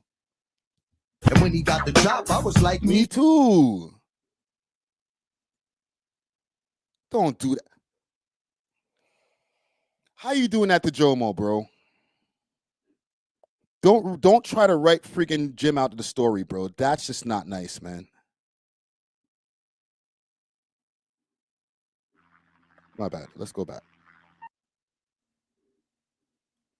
1 second. I'll bring y'all in a second. Tell me how great is it when you can watch it one game at a time, the back like that. Let's go back to right here. In the Jomo's house. Cool. One day, I'm leaving Mace's house on the west side, going back to the east side. I stop at Jomo's house. His grandmother died, God bless the dead. And he had a free crib. So yeah, I would bring some bitches over there to fuck sometime. A little crack, maybe. I'm gonna bring you back in. I'll be in everybody's house though. I love my grandparents. My grandparents. I'm back in a I second. stayed at Duke the God house. I stayed at Mace with Cuda. I stayed at her. I stayed a bunch of. I never needed nowhere to stay. You act like niggas on your couch. You was a fan, nigga. You don't do that, Cam. Don't do that, man. Hold on, let me bring in Yachty. Well, going better, you all right? I'm here, man. What are you saying, brother? I hope you're good and stuff, bro. I'm good. You got any thoughts on this Killer Cam and Jim Jones stuff? That's what I'm calling about. I deliberately did that, bro, because yeah, man, I kind of want to take a break from the boy. You know what I mean? Just Pause. saying. Yeah. Yeah. I think Cam went a little too hard, bro. I think Cam went way too hard. He didn't need to go that hard, you know? Yeah. It was almost like a monologue of disrespect. You know what I mean? But my question to you is this, right? You need to educate me on this part, right? Okay. Does this have a lot to do with, like, is it because of 50 Cent, or is it because of just the fact that Jim Jones feel like Cam did not show him the love or respect after, you know, like Cam got bigger? Or you understand what I'm saying? Like, is there Well, like it's a some bit of both. It's a bit of both to answer your question. Like, and Cam will get to it in the segment. He mentions like, why is it not cool for me to be good with 50, right? Because he did have 50 Cent on his other podcast that he has, right? Hanging with Right. Free or Right, yeah. whatever the thing is, right? Yeah. And yeah, they resolved a lot of issues. They talked about back in the days, and then Jimmy went on Justin the Boy's podcast and was like, Right. "Hey, these niggas is on my dick," right? And then he went on a little rant, started talking about more stuff that was actually an issue than what was mentioned in the 50 Cent interview. So I think Jim started really unhatching the shit. You know what I'm saying? Taking the worms Oh, out. so is it fair to say that the Jim Jones unnecessarily opened the can of worms, basically? Basically. Yeah. No, because when I watched and listened to it, I'm like, but wasn't just like a year ago all of you were on stage picking up each other, and then you come right back to this now? Yes, but here's the problem. Like, a lot of people think just because they see them on stages together, whether Yeah. it's on the stage with Drake or on the stage Yeah. for the verses and stuff, that means that they're cool. What's come out from this whole thing, and there was a clip on the Breakfast Club, if I'm not mistaken. Right. Yes. Or no, it could have been Joe Budden podcast that I was listening to earlier. They didn't know that Cameron was even in the building at the verses. They were in the dressing room getting ready, and they didn't even know that he was in the building in another dressing room getting ready for the shit. So when they popped up on stage is the first time that they even knew that Cameron was there. Oh, okay. That makes sense. So that Right? means So that, then and that's there's- also makes sense to the reason why they took such a crazy ass whooping from the Locks, because they didn't even have a game plan, because they didn't even know if they were all going to be in attendance. That makes sense. Okay. But then also it makes sense now why there's still that underlying issue. Like there's no communication really going on. There's no like dialogue really happening. You know what I mean? Yeah, there's just been Yeah. beef that they've never resolved. And Yeah, because yeah. of that, they don't be in the same rooms together. Yeah. Okay, now it makes sense. Yo, Friday. I came to link with the OG Friday to help me figure out what the hell is happening. That's what you I'm know here I for, mean? bro. That's what I'm here for. And Let me ask you a quick question before I let you go off of this, right? okay, sure. Go ahead. Were you a bigger Dipset fan or Locks fan back in the days? Oh, forever dips, bro. Forever dips. You know what I mean? But the thing is, I never paid attention to like all the drama stuff. I just paid attention to the music. You know what I mean? Yeah, My rappers are always Drake and 50 Cent. Those are the two guys I listen to a lot. Yeah. Drake and 50 Cent. Those are my guys. You know what I mean? Yeah. A bit of Jay-Z, but mostly 50 Cent from New York. He's my guy from New York. So that's what it is. But Jim Jones and Dipset, yeah, man, forever dips. That's what I would say, bro. All right. Yeah. Okay. And pick up on the slang video. I saw you did the slang video, the Toronto slang. Yeah, bro. yeah. I might need to show you some more slangs in the DM, bro. There's some stuff that you missed out on. But big up All right. yourself, stay healthy. Yo, people, remember to like, comment, share to this thing, bro. You gotta show love to this, bro. Facts. Pick up yourself Friday. Big up, brother. Salute to OVO Yachty right there. McNasty says caller born in 93. Maybe. I think I know Yachty's a younger man still. Hold on. Where did this freaking fly come from? It's the same one, gang. Okay, let's continue with Cam's rant. You begged us. You are a fan, nigga. A fan. We didn't grow up with you. I am from 140th and Lenox. I am from NFL. Up the block was 40 Wolves. Lou Simpsons on 142nd Cross Square. D Ferg on number 8th Avenue. I don't see you around none of this. Shout out to my nigga, what's the nigga Final Four Billy and them used to. You're not from none of that. So you can sit around and act like you've been around all this Harlem shit and everything. You ever see somebody? I gotta disagree with you, Cam. I can't disagree with your telling of history. Obviously, you were there. This is your story. But bro, we seen Jim from the beginning, man. Don't do that to Jim and his legacy, man. From Harlem, try to act like they, because you had a free crib and you was a nice guy. That's how you got down originally. Period. Now, to the next point. This all started because I asked 50 Cent a question. Cool. I thought it was cool to ask 50. The shit happened 20 years ago, however many years ago. I thought it was all good. I got no problem thinking, yo, okay. He tricked niggas out their spot, came to the spot. I know 50 said it, and they went on. Hold on, I gotta address this comment here. Big Chill says Jim wasn't on the block though Friday. How, fam? He went over. How did he find them then? It's not like these guys were, you know, he went to one of their shows or something. Like these guys were freestyling on the block most of the time. So he was in the same hood as them. He was able to go and find them and be like, yo, come hang out at my grandmother's house. Yes, he weren't originally from that hood, but if you're there from a teenager in your grandma's house, how are you guys gonna just erase the man from history? If he was a fan, fine. That fan help you make money in the future, bro. And you know, he was funny. I thought it was funny when he said the shit, but I didn't think it'd be a big deal because you make up with every nigga that put hands on you. But I see the pattern now. If a nigga agree to disagree. I don't know what I'm laughing at. If I'm laughing at Cam saying that he allowed everybody to put hands on him, pause. Or the way that Mace is laughing. Because Mace ain't helping. I thought it was cool to ask 50. The shit happened 20 years ago, however many years ago. I thought it was all good. I got no problem thinking, yo, okay. He tricked niggas out their spot, came to the spot. I know 50 said it. And they went on, you know, he was funny. I thought it was funny when he said the shit. But I didn't think it'd be a big deal because you make up with every nigga that put hands on you. But I see the pattern now. If a nigga agree to this. Mace is a dickhead, bro. Say something, Mace. Say something, nigga. What the hell's wrong with you, bro? Disagree with you and don't want to take it that route because they got some genuine love for you. You keep going on and on and on. Every nigga that put hands on you or you get to take you cool with them. I see you with C Gutter. Junior Mafia, cool. I see you taking pictures with True Life. It's cool. Man, DC, y'all having sit-downs to work out. Gunshots was let off with that. Y'all having sit-downs to work it out. You tried to chase French Montana out the game. That ain't work out. Y'all got cool. So cool that you go to his video shoot. Pardon me, not his video shoot, his movie. You're sitting in the crowd watching the premiere, and they dissing you in the movie. You in the movie getting dissing. You got to eat it. Cam, stop it, fam. Flee. Sitting in the crowd. Nah, nigga, they dissing you in the movie that you went to go see, bro. You ever wonder how you met Mano?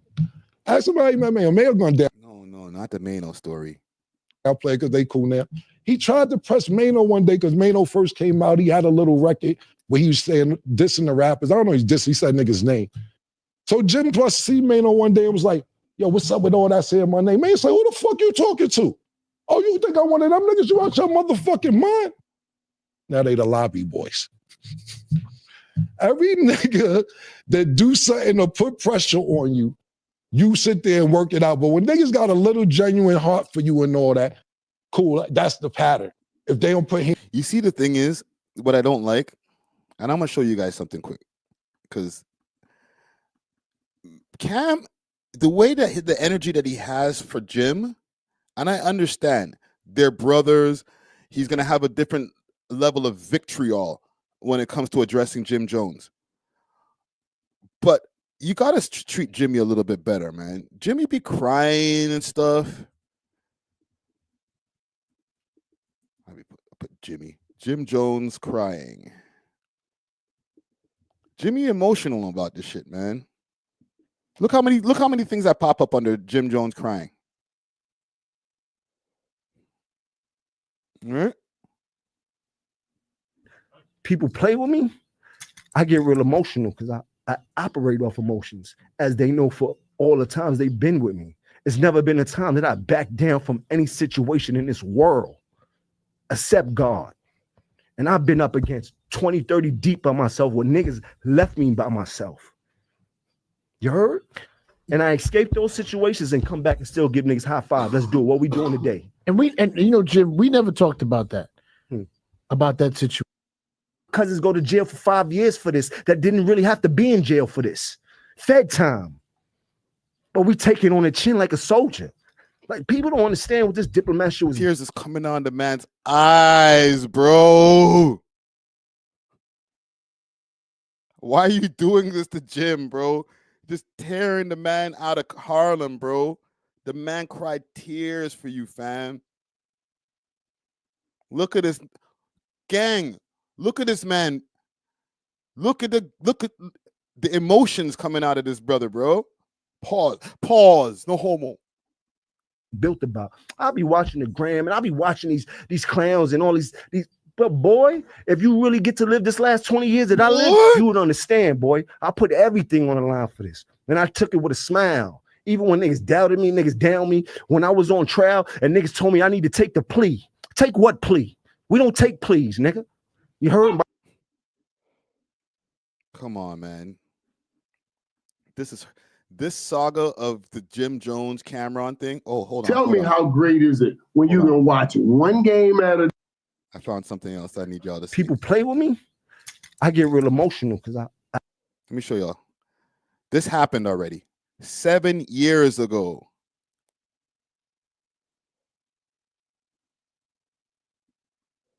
This is what I did. Look at the setup. Yo, these guys are using their inside story as our entertainment, bro. This nigga had the whole thing set up like a presidential meet, like he was about to do a press conference or something, bro. He has the mirror in the back. He's in the corner of his office at this table. Like, are you not entertained? 7 years ago. This is 2 minutes and 44 seconds. This is apart from a 1 hour Cameron rant that he went on about Jim Jones 7 years ago, detailing a lot of the same shit. I'm not going wrong. I was dead wrong for this. I was dead fucking wrong. And this is where the whole shit collapsed at. This is where everything went all the way downhill. I'm being totally honest.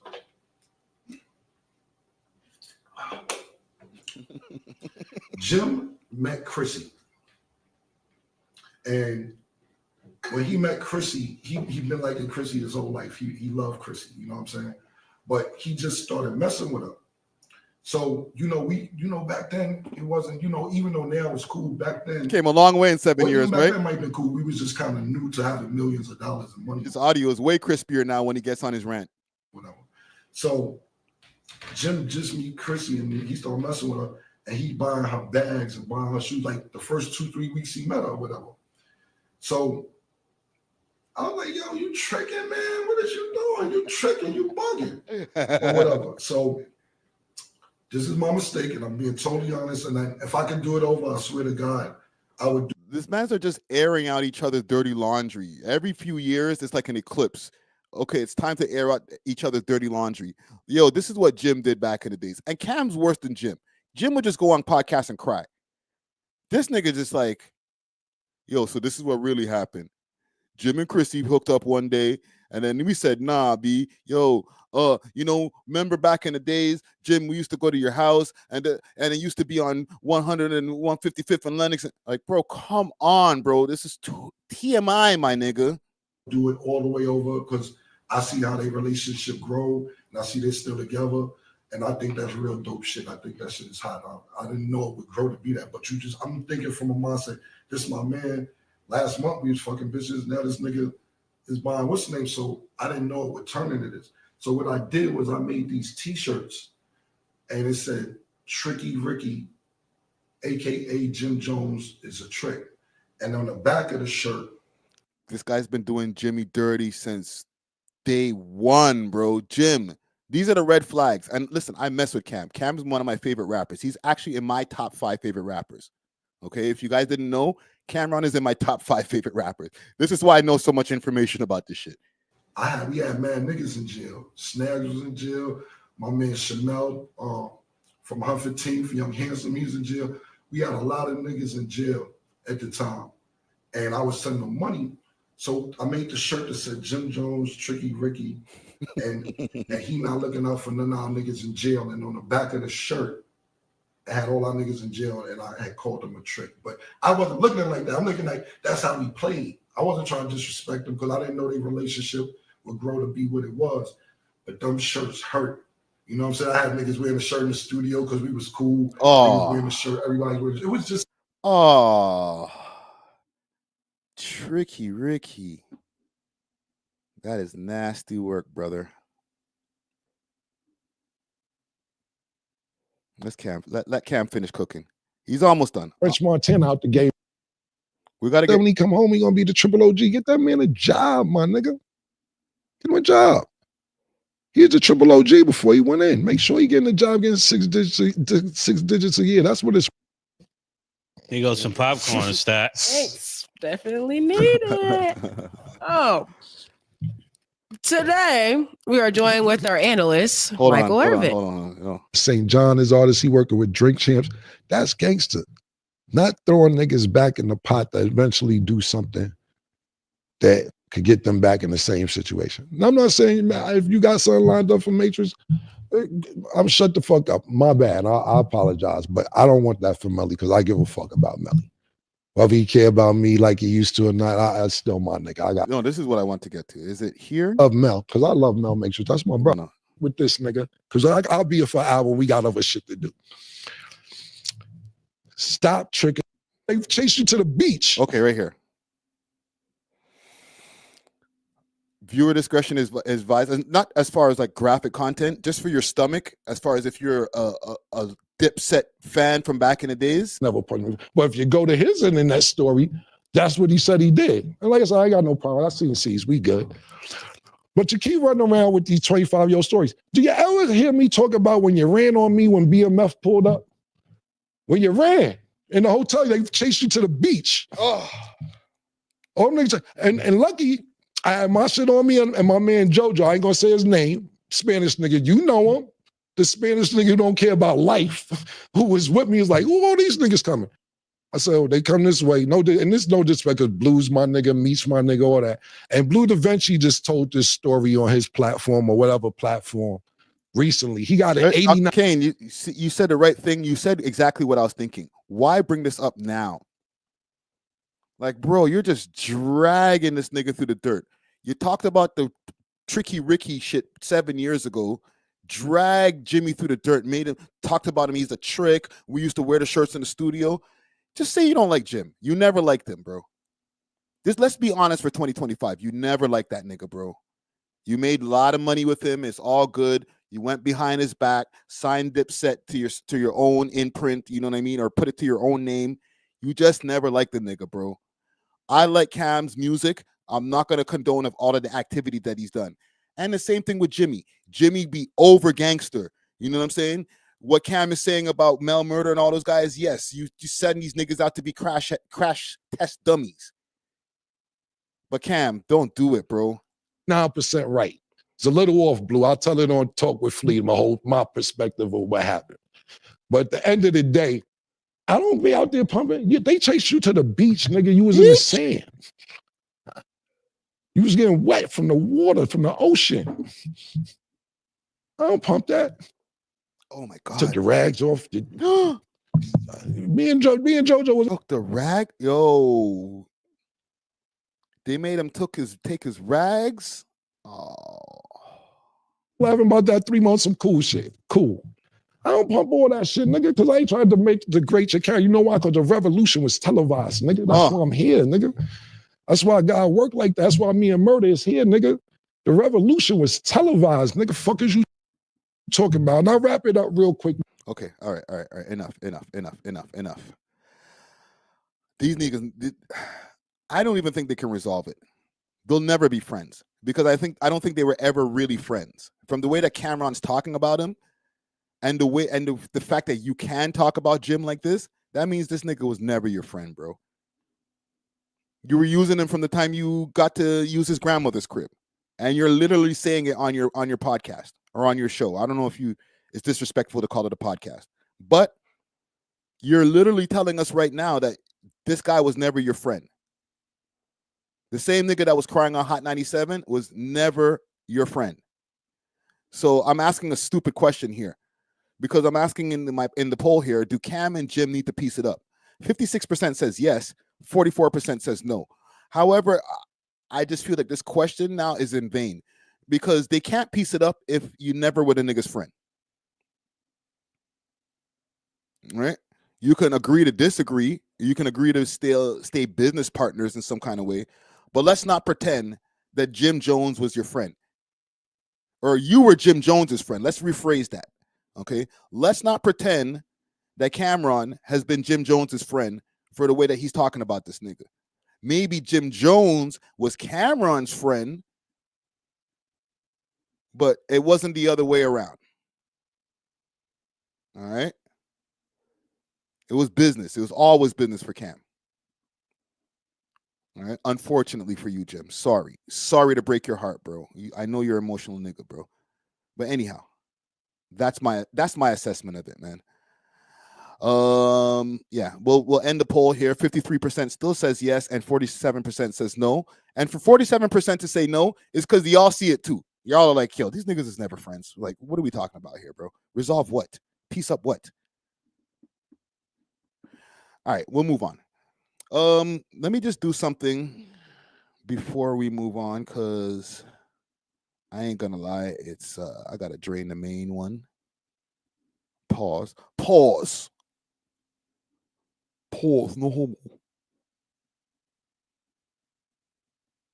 Let me run a video quick fast, and I'll be back in a minute. That the hip hop audience might need to. Radio guy, I knew him from just Scarborough, Pickering, and mutual friends and DJing, carrying his crates, because that's how we all got into parties for free back then. I'm carrying the crates. So I knew Spence Diamond, who is now the president. I don't know if he's still the president, but the president of Universal. Why am I going to forget his name now? Oh my gosh, he was my radio guy. I went to high school with him. Like, he just happened to be my publicist. Jeff Remedius, that's who it is. Jeff Remedius. I went to high school and he had a band, we did talent shows together. And all of a sudden he's my guy at Virgin. And then Russ, who like pretty much spearheaded the whole idea. Keith, just like, it was just people that, and remember, this is 97. So this is 97, 98. So this is like, the struggle is real for hip hop and we believe in it and everybody is there and they're convincing their top heads why to invest this money into this artist. So, and then the only thing that changed, which is, I don't know, you tell me how I should take this. Okay. Everybody that worked on my record, Ice Cold, got a record deal, vice president of Universal, another record deal. Not record deal, label deal. Vice president of Universal, vice prince. Russ Herger became the vice president of urban music and moved to France. Everybody got a leg. Everybody that worked on this project all leveled up. I'm dropping this interview tomorrow. My bad, gang. Listen, I get to the 2-hour mark, and then listen, there's only so much you can hold it. You know what I'm saying? But yeah, this interview I'm dropping tomorrow. Big salute to Choclair. It's in the member section right now as we speak. Salute to all the members. This is going to be Choclair's realest. That's how I have it titled, realest interview ever. And I can confidently say that. And he co-signs it. I posted on Twitter. I said, yo, this is Choclair's realest interview ever. And the man he retweeted it. He felt the same way. We spoke after the interview and he was like, bro, that was a good conversation. We spoke for 2 hours and he gave me some of the realest stories that I've never heard him tell. I've interviewed him about 2 other times prior to that, and also watched mad Choclair interviews over the years. It got to the point where some of the stories that he was telling, he started welling up because the seriousness of what he was going through at the time, right? So definitely gonna be dropping this tomorrow. All streaming platforms as far as the listeners in the morning and in the evening or afternoon, we'll be doing the premiere. But yeah, I got some more interviews on the way. I'm going to be stacking up the member section. I'm going to do about 2 more documentaries in a row, like bang, bang, and then upload both of them. Okay, I'm on the grind this year, man. We got to get these documentaries out there and get this information out there to the people. But speaking of information, I want to talk about the missing kids. I'm going to take a hard left. There's been a lot of stories, or a few stories, of missing Black children here in the GTA, and it hasn't been as publicized as a lot of other stories are in the news. There has been some coverage. Let me go to Brandon Gonez's Instagram page first, and we'll go and take a look what they had to say, because some of the kids have been getting returned. Let's go to his Instagram page. And salute to the families of all those children out there. These are not, like, some of these kids, like, all these pictures you're always going to see. And I'll say this, and I'm not trying to downplay any of these incidents.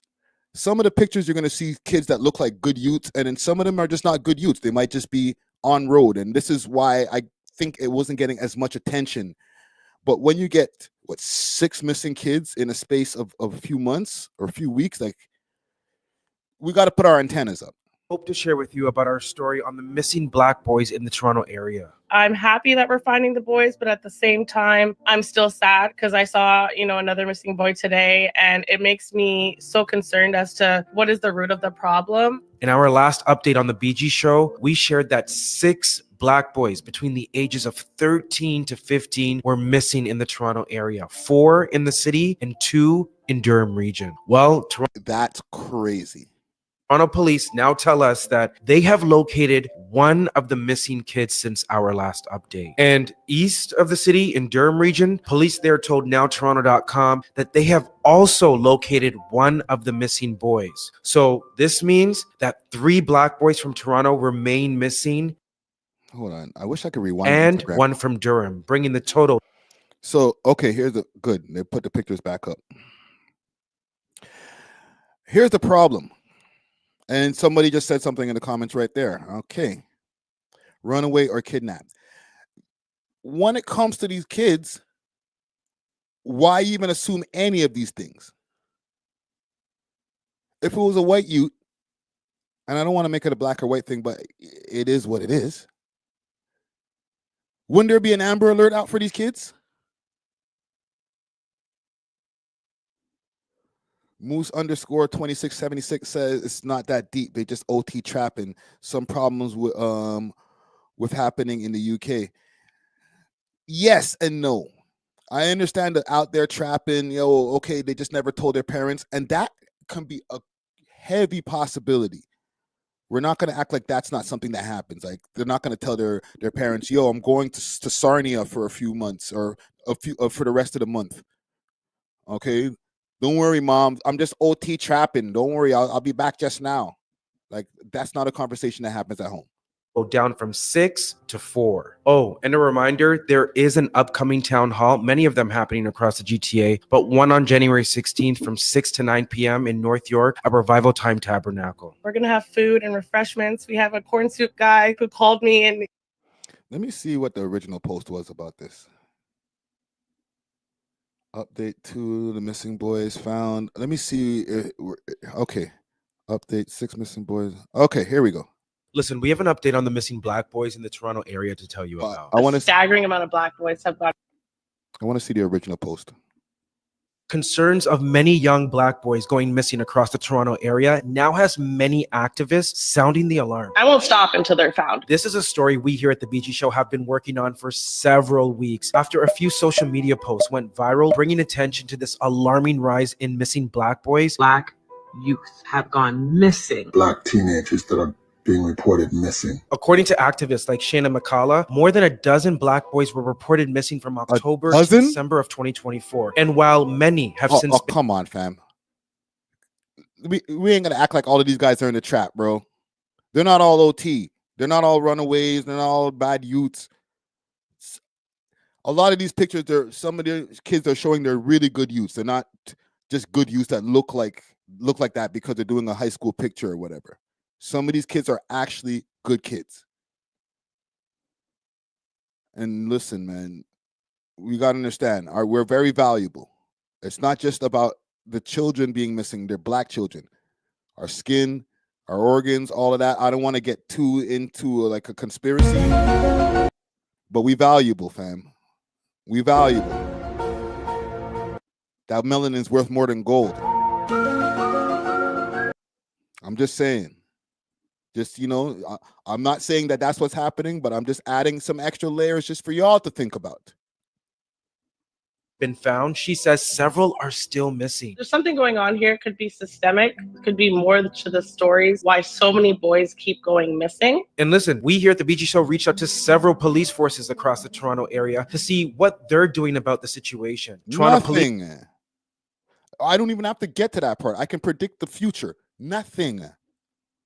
They told us, while it is true that black youth are reported missing more frequently than youth of other races, Toronto police said the rumor that many black youths are currently unaccounted for is not true. They went on to say currently there are 4 missing black youth in the city. Even 1 missing youth is too many, and we are committed to locating them and ensuring Talk the things, Brandon. Yes, Brandon. Stand on business. in their safety. However, the fact that there are still missing young black kids has many community leaders saying, police, you better uphold your commitment. For me as a parent, as an uncle, as a brother, and as a member of the community, the lack of attention. So BG Squad, do you think political leaders and the police need to do more to bring awareness of these missing children? Yes. Let me know right now in the comments below, and let's make sure to leave some love for the families affected. Salute to Brandon Gomez and his team over there doing great work, man. This is the important type of work that needs to be done. Let's do another update. I'm going to start a poll.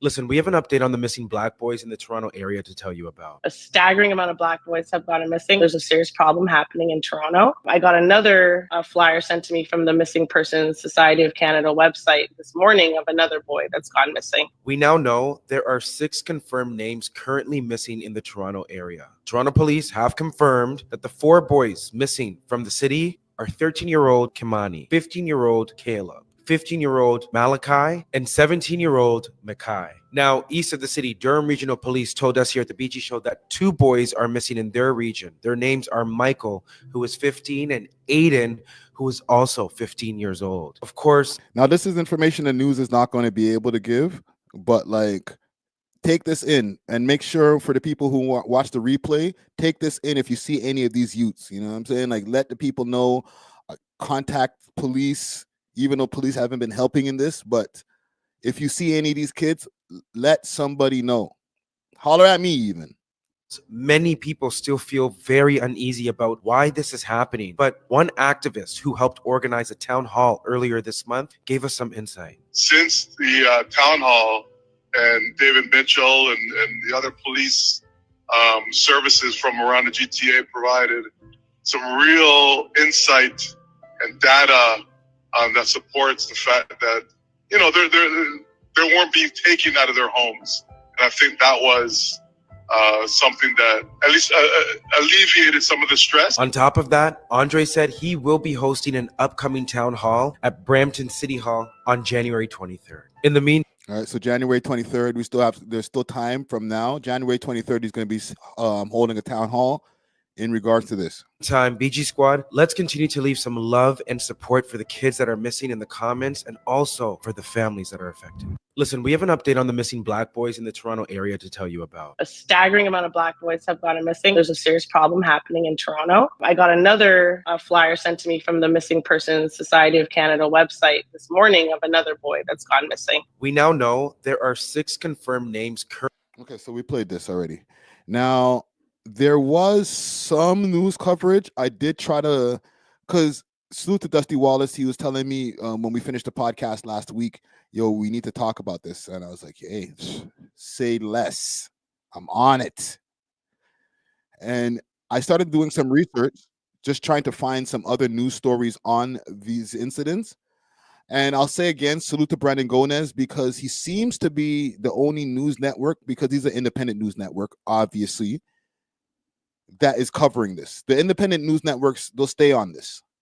But these big time news networks, the last time they spoke about this was 10 days ago. Videos sound the alarm on several missing Black boys across the GTA, acting as a catalyst for change.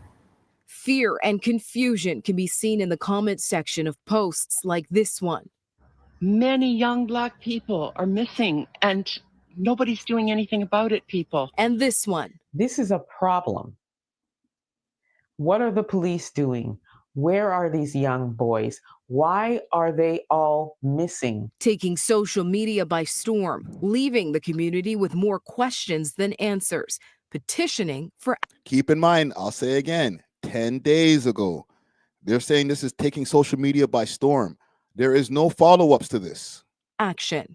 Over 500 people joined the online call, with another 400 sitting in the virtual waiting room. And the voices of the community spoke loud, which compelled us to create an atmosphere and a platform to bring the community together. Brampton's Black Empowerment Unit invited representatives from several police forces across the GTA, dignitaries, and community leaders to speak with concerned residents. The fact this was happening, and you didn't see it in any newspaper or any TV station, and yet it was terrifying the community. But psychotherapy. Holy smokes. The man said the words that are rolling around in my head. You'll say it again, Patrick Brown, Mayor of Brampton. And yet it was terrifying the community. But TV station, didn't see it in was happening, and you didn't see it in any newspaper or any TV station, and yet it was terrifying the community. But psychotherapist Marcy. Where's the news on this? This goes back to when I had to do the report on Shamar Barnett. You guys don't be covering stuff when it happens to us, bro. And I'm talking about us as Black people. The mainstream media out here, they act like they don't care. They give no Fs. Gray says there's more to the story that we need to dive into, which she says is that all of our systems are failing our Black youth, whether it's the mental health, healthcare, criminal justice, or the education system. We have these statistics that tell us that they are having all these challenges in all these systems. And so now it's a matter of looking at each of these systems and figuring out how do we now make things better for them. According to statistics shared by Toronto Police Detective Shona Patterson, more than half of missing youth in the city of Toronto in 2024 were Black. There's a total of 200 youths in the past year that went missing in the city of Toronto. So those are ages between 12 and 17. Patterson says out of those 100. Wow, between 12 and 17. I got to read this comment here. Yeah, definitely the kingpin goons, these youths, especially in the economic times, kids, and this is a comment from, well, I'm not going to read that. Kids want fast money. Their families are starving. Poverty is disease. These kids don't deserve. They trap it now. See, this is what I'm saying. People don't think that these kids are missing. Let me check the poll here. I asked in the poll, are the Black boys really missing? 82% says yes. Only 17% says no. And again, I do understand where that sentiment comes from, but a lot of that stuff is just stereotyping. I know stereotypes come from real places, but it's still a stereotype. A lot of these guys are mesquite. They're just good youths. 110 missing Black youth, 4 remain outstanding. One of the things that we know in the space of missing young people is that young people are running to something or running away from something, or it could be a mental health crisis. Mitchell says there's also another insidious issue playing a part here. And that is young people being corrupted by older people to go to different parts of this province to sell drugs where they're paying them. Yeah, that's a thing. Okay, and this goes back to what this word that I'm not going to say, but I like how you did that, right? Slid past that algorithm. That's where a lot of people, they get to that, right? Some of these guys, the older heads got them out there in the trap somewhere, and y'all name a city, or name a town, but they're out there in the trap doing what they got to do, just making some money. They're not even in Ontario. They can be all across Canada, Calgary, friggin' Saskatchewan. Guys are making chops over there in Vancouver and stuff. SB says still missing. Yes and no. Because they're just not going home. Some of the parents that they have here, most of the parents that they have here who are commenting on this, they seem like real well-to-do people. So it's not like you got some junkie parents that are like, yo, where's my kid? Well, you're a junkie. You weren't paying attention to your kid. You feel me? Black youth. 1 second. 4 remain outstanding. One of the things that we know in the space of missing young people is that young people are running to something or running away from something, or it could be a mental health crisis. Mitchell says there's also another insidious issue playing a part here. And that is young people being corrupted by older people to go to different parts of this province to sell drugs where they're paying them. Another missing boys town hall is taking place in North York on January 16th at Revival Time Tabernacle from 6 p.m. to 9 p.m. Rianne Campbell, City News. Well, that's tomorrow, eh? Okay. So at least they're doing town halls about this. Hopefully, even over here at the network, this can help to spread some awareness about this issue right here. Because obviously, it's not just kids who are running around and they're in the trap and the older heads just got them working somewhere. Or, they got themselves working somewhere. Some of these kids are missing. Even if 50% of the kids are missing, that's still not a good look. It still needs the attention, Amber Alerts, anything that any other kid would get, these kids need as well. All right, as well as the media attention. It shouldn't be up to the independent media to be spreading these stories, because we have a mainstream media out here that gets out to millions of people. People watch the repost of CP24 and all that on YouTube. And I watch CP24 all day. It's usually in the background of my TV. So listen, man, salute to all the parents out there. And yeah, man, hopefully these kids can get returned home like ASAP. For real. Sorry, I took a hard left. I just wanted to make sure that we addressed that. It was on my list and I didn't want to put it near the end and, it gets forgotten, unfortunately, or, we run too long. You know what I'm saying? I want to make sure that important information is put early in this live stream. All right, so let's get to some more happy news. Okay, let's turn this up a little bit. Big salute to Honcho Hoodlum. Honcho Hoodlum has been out here from time representing for the Toronto hip hop culture. He's one of the original new school, new generation of Toronto rappers of that new Toronto swing. He's had classic tunes. He's turned into a pretty funny, high-profile personality, more than just a rapper at this point. And he said some things that are kind of ringing true with a lot of people. He said he ain't coming back to Toronto. I don't believe him. I think it's a little bit of cap, but let's go through a little bit of what he had to say. And maybe y'all might be, seconding his sentiment. My bad. He might feel the same way. Let's pull this up. It's on Reddit. They love Honcho Hoodlum over there on the Reddit. All right, get some volume up. Lego. Yo, what is wrong with you bad mind people back home? What is wrong with you bad mind people back home telling me to come back home? Come back home for what? For what? Come back home to you miserable motherfuckers in the cold? Do I look like I want to come back? What the fuck is on you guys? Man, hop on a fucking flight. How about that? You guys are miserable, but come back. Come back for what? Come back and be with you miserable people? You fucking crazy. You don't see how we're living out here? Living a life. Come on, man. And we smoking foreign, nigga. Hold on. Foreign weed. This ain't Hold your on. regular damn foreign nigga. Foreign nigga, foreign weed. You know the vibes.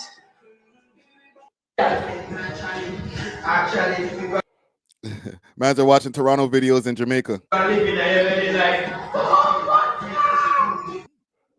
Right, he's putting the man them onto the view, onto the what's going on in Toronto. I gotta say, I ain't mad at what he's saying here. Look at his view, man. Holy shiza miza. Yeah. I don't blame him, man. For a lot of these artists out here, like Honcho Hoodlum, and don't get me wrong, I'm sure he's coming back to Toronto. I'm sure he's not going to stay in Jamaica forever. But for a lot of these artists, this is the move. When you see artists like YG, if I pull up his page, most of the time, he ain't even around. All right. Let's see. Let's pull up YG's page. Oh, he took down all his posts. I won't even bother. I don't even need to show you. But usually he has posts of him overseas. Because here's what the problem is when it comes to this Toronto rap shit, especially when you're in the street part of the Toronto rap. Dylan Ponders and the Hawaii Mighties and the Tobys of the world, they don't have these same problems. Okay? Respectfully. But there's a lot of artists that over here in the scene that they get their legs chopped off before they get to the finish line. Right? Hoodlum is doing well in life. He's able to pivot from being a known rapper and still continue to put out music. Like he's still dropping music. He's about to drop a song real soon. But what he's doing is what a lot of artists need to do. If you got the money to travel. Two things happen when you're traveling. You're getting more information. You're getting to live life more things to write about. And two, you get to stay away from this bad mind city. Especially when it comes to the winter time. It'll bring your spirits down. And you know what? There's just too much people who don't like to see people winning in this city. So why would you stay around a place that is not really making you no money? And for the most part, like your life's in danger every time you go to the keg or some shit. Right? And TFV says, you coming back to the snow? Hell nah. Yeah, right. On top of that, that's just the extra layer of snow on top of the bullshit. But there's a whole bunch of stuff that's just not right with Toronto right now. And the more time that you could spend out of it, and I'm going to start taking my own advice, right? The more time that you could spend out of it, do so. Okay?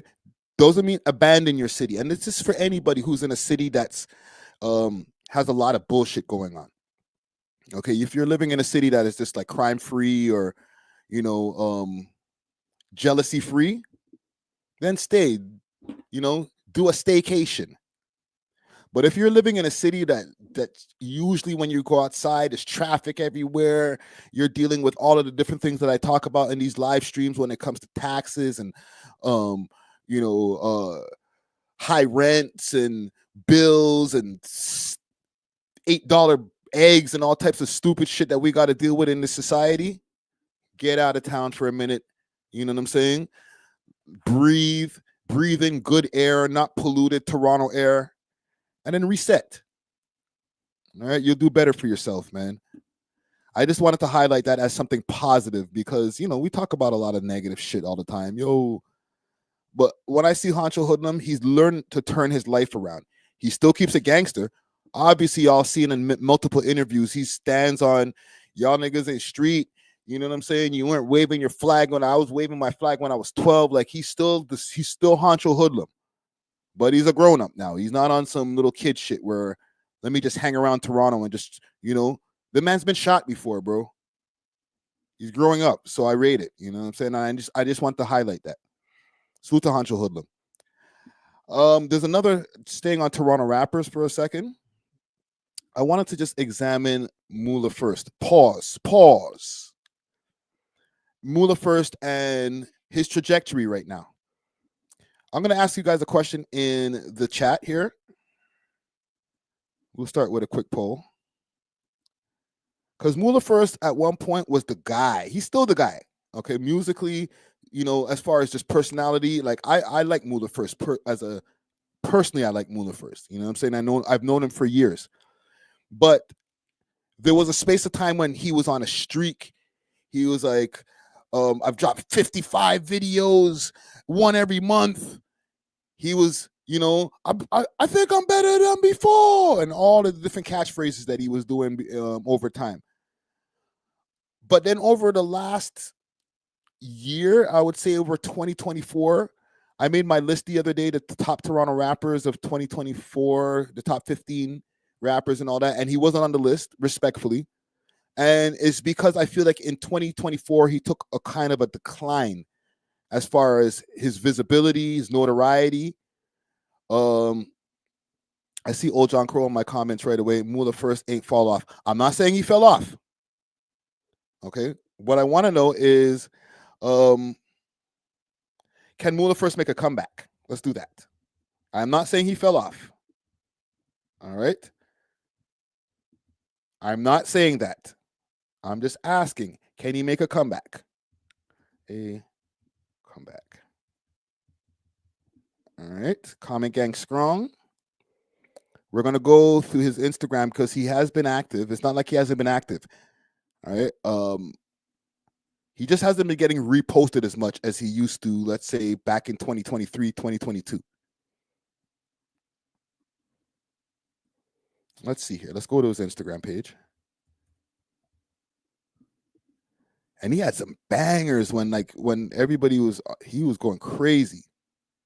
He had dropped the Rex project. He was going wild. So this is from...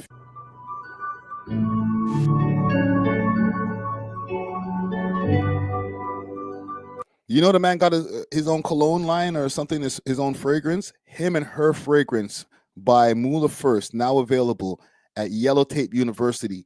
These fragrances are all natural and designed to keep the world a safe place, being better than before.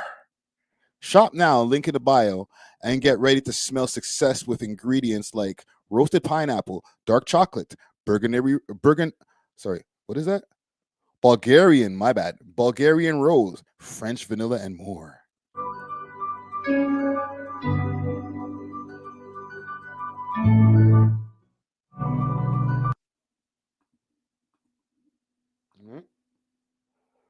Dolce and Gabbana Wars. Whoa. Can't have that on the screen there, brother. Sorry.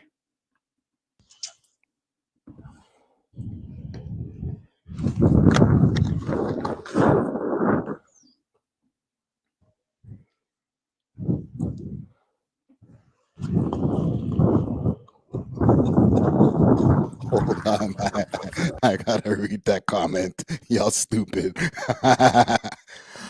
Bento Gaming LLC says, man selling damn homies bathwater. Holy uppercut.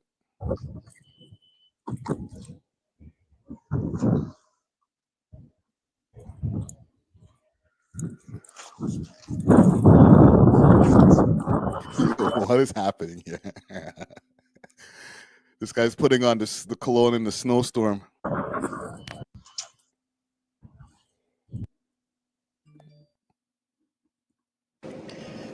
Yo, you look kind of familiar, bro. My name's Moula First. You don't see me picking out my Wagyu? Oh, my bad. You smell What? really... You're what? Yo, you look kind of familiar, bro. My name's Moula First. You don't see me picking out my Wagyu? The Wagyu? So I bumped into Moula. Okay, so here's the this is courtesy of Toronto Fragrance Guy. I see the marketing. Oh, I see what you did. You smart. So I bumped into the real Moula First, the Toronto hip hop artist and dude just casually pre-released his own men's cologne in my hands. I'm the first one in Toronto to have it. Let's go. Yo, I need to see this shit. Oh, my bad. You smell really good. What are you wearing, dude? Yo, pause. Hey, yo, my guys. Stop this. About telling man he smell good. Yo, fire upon that. Success. I own it. Roasted pineapple. Okay? Can't face me. I'm the #1 artist, the first artist from Toronto, Canada, to come out with a fragrance, him and her. Poor eel. Can I? Huh? What? Poor eel. Okay. Can I see it? This one's for him. It's the first success bottle I'm giving out. Yo, Moula, where's mine, fam? You're forward, bro. You need to pull up and do an interview and bring one of these bottles, bro. I need to see what this smells like. You understand? Yeah, I understand, bro. I'm better than before, bro. I'm out here picking out Wagyu with success in my pocket. Okay? Wait, is this fragrance for me? Yeah, you can have that. Do something with it. There we Thanks, go. bro. Go pick up a gal with that, Bridget. Go smell nice. Listen, I just got a Toronto exclusive. 416 on the side. Fresh and famous on the side. This fragrance here is called Success. Shout out to Moula first. I bumped into him at the grocery store. Yo, he's serious with this. It's not no troll thing. Eh? The man's really moving a fragrance, bro. Y'all need to tap in. Real shit. My name's Moula First. You don't see me picking up my Wagyu? Oh, sure. And as you can see, the fragrance is in my hand. Apparently, I'm the first person on the market to own this fragrance. He said this kind of took him about 4 years to make, so I'm super honored. Moula First. Let's check it out. Wow. We have the Extrait de Parfum, and it's 50 ml. The man said extra de parfum. You can see there the beautiful. Parfum. Parfum. Jesus Christ, bro. Y'all Toronto people with this, really French was a mandatory in class over here, right? Parfum. Beautiful branding. It says Success right there. Let's check out the atomizer. Woo! Woo! Oh, wow. Whoa, this smells masculine as hell. Imagine feeling like the final boss. Imagine that nobody could fire you. Imagine you're like the sexy. You put this on, you'll never get fired. Okay, you could slap your boss right in the face. He'd be like, you know what? Maybe I deserved it. Man on earth. This is what this fragrance literally smells like. I feel like this is what a men's scent should really be. Like, if you like your Creed Aventus, if you like your Dior Sauvage, this is in that category. Oh, okay, so it does have the ingredients on the back of the box. Let's It's got go. some fire roasted pineapple, juniper at the top, dark chocolate, and Bulgarian rose. In Okay. Yo, fam, I need to smell this shit, man. Pause. the middle, you got French vanilla, nutmeg, peach, mandarin orange. And on the base, you got some sandalwood, amber, and musk. The fire roasted pineapple, the dark chocolate, and that creamy vanilla. So I'm going to have to wear this every single day, straight up. I'm going to make this fragrance my new daily. I feel like I'm going to become successful with it. Like, it's literally called Success. Let me see this guy's page. Okay, your page is popping. Follow me on Red Note because I just posted there too. Beast mode, beast mode, beast mode. Giza Hudson Valley is a beast mode fragrance. This is the Toronto Fragrance Guy. If you love fragrance content, hit the follow button and save this video. I don't care if this fragrance leans more feminine. Let's talk about it. Giza Hudson's Valley. It's like an amber. Okay, so he covers fragrances. I ain't mad at it. Does Moula even care about music? Let's go to the yellow tape store. I'll switch the screen for y'all. Oh, this is nice. This is nice. Maybe it's a question that I don't even need to ask about him making a comeback. Maybe he's not even trying to make a comeback. He just on some other shit. Look at this. So this is yellowtapestore.com. You can get yourself some jackets. Fresh and Famous Air Body Mist. What's this? Interesting. Yo, you know what? I might have to go and support the site still. There's the fragrance. I'm not mad at this, bro. For a Toronto rapper to be doing this, you gotta give him some credit for this. This is very business-minded type of stuff, bro. Look, Cam H Revenge shirts or hoodies. He's modeling his own hoodies. Half price right now, $60. I might have to get me one of these still. Nah, salute to Moula first, man. Salute to Moula first. This is good promo. They got the woodpeck jackets. Oh, I have this hoodie here. The Revenge hoodie. Right? This is a classic.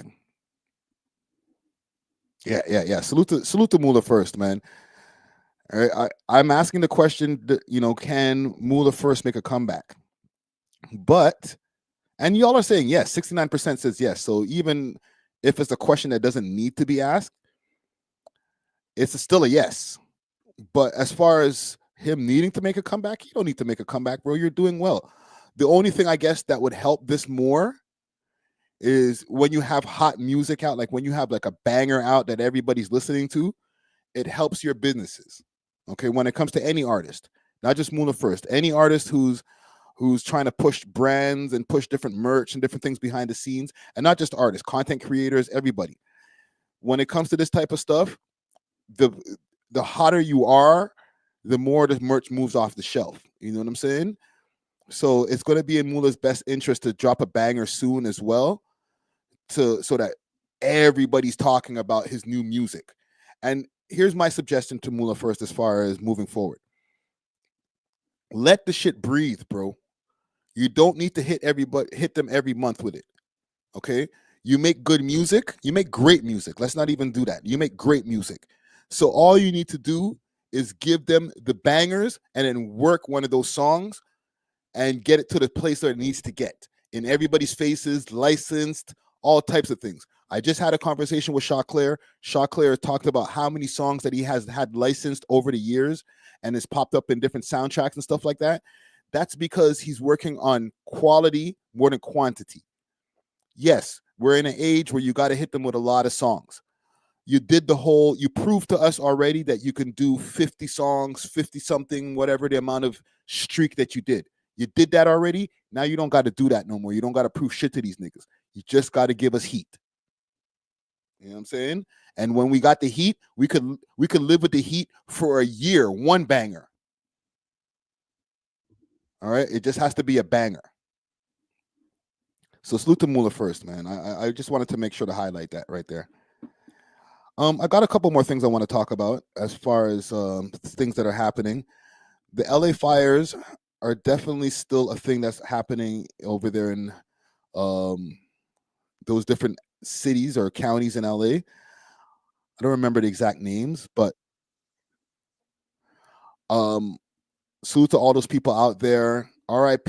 I think the death toll is at 15 or something like that. I don't want to misquote it, but it's more than before. And a lot of people have been displaced. There's a lot of things that they've been taking back as far as promises that they were making to people. They're starting to gouge people as far as getting new places and stuff. The Airbnb, they said they were going to give people an Airbnb for a week for free. And now apparently the Airbnb prices have skyrocketed out there. So there's a lot of underhanded bullshit that's happening to those people who are dealing with the madness out there. One thing that has also come out of this is the use of prisoners.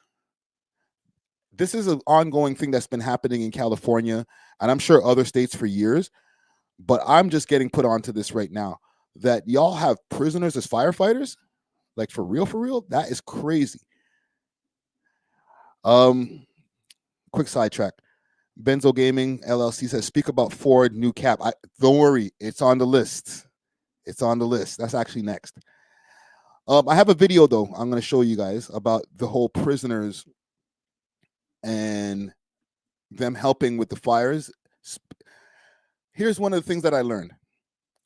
Obviously, prisoners have been helping with the firefighting services over there for years. They get paid something about, I think around $5 per day to be firefighters, and then they get a pay increase when they have natural disasters like this one here, and the pay increases goes up to something like $11 a day. Okay, these are just numbers that I've heard from different outlets that I listen to, but we'll go into it. prison inmates to help in the fight against those wildfires that have gripped Los Angeles and other surrounding areas. Now, the practice isn't new. The state has relied on incarcerated firefighters for a long time, but some activists have criticized the practice for being exploitative. Joining us now is Royal Ramey. He is the co-founder and chief executive officer of the Forestry and Fire Recruitment Program. That program actually helps individuals who are formerly incarcerated and worked in fire camps to find firefighting jobs afterwards. Royal himself was formerly incarcerated and helped with fighting fires. Thank you so much for making time for us today, sir. Thank you for having me, Natasha. Royal, give us a sense, because I have to tell you, I was ignorant to this. I was surprised by it. I was reading the BBC today. They give us a number of the roughly 1,870 firefighters that are out there. 900 of them are incarcerated, and they're talking about a very specific firefighting effort, but that's almost half of the people out there fighting these fires.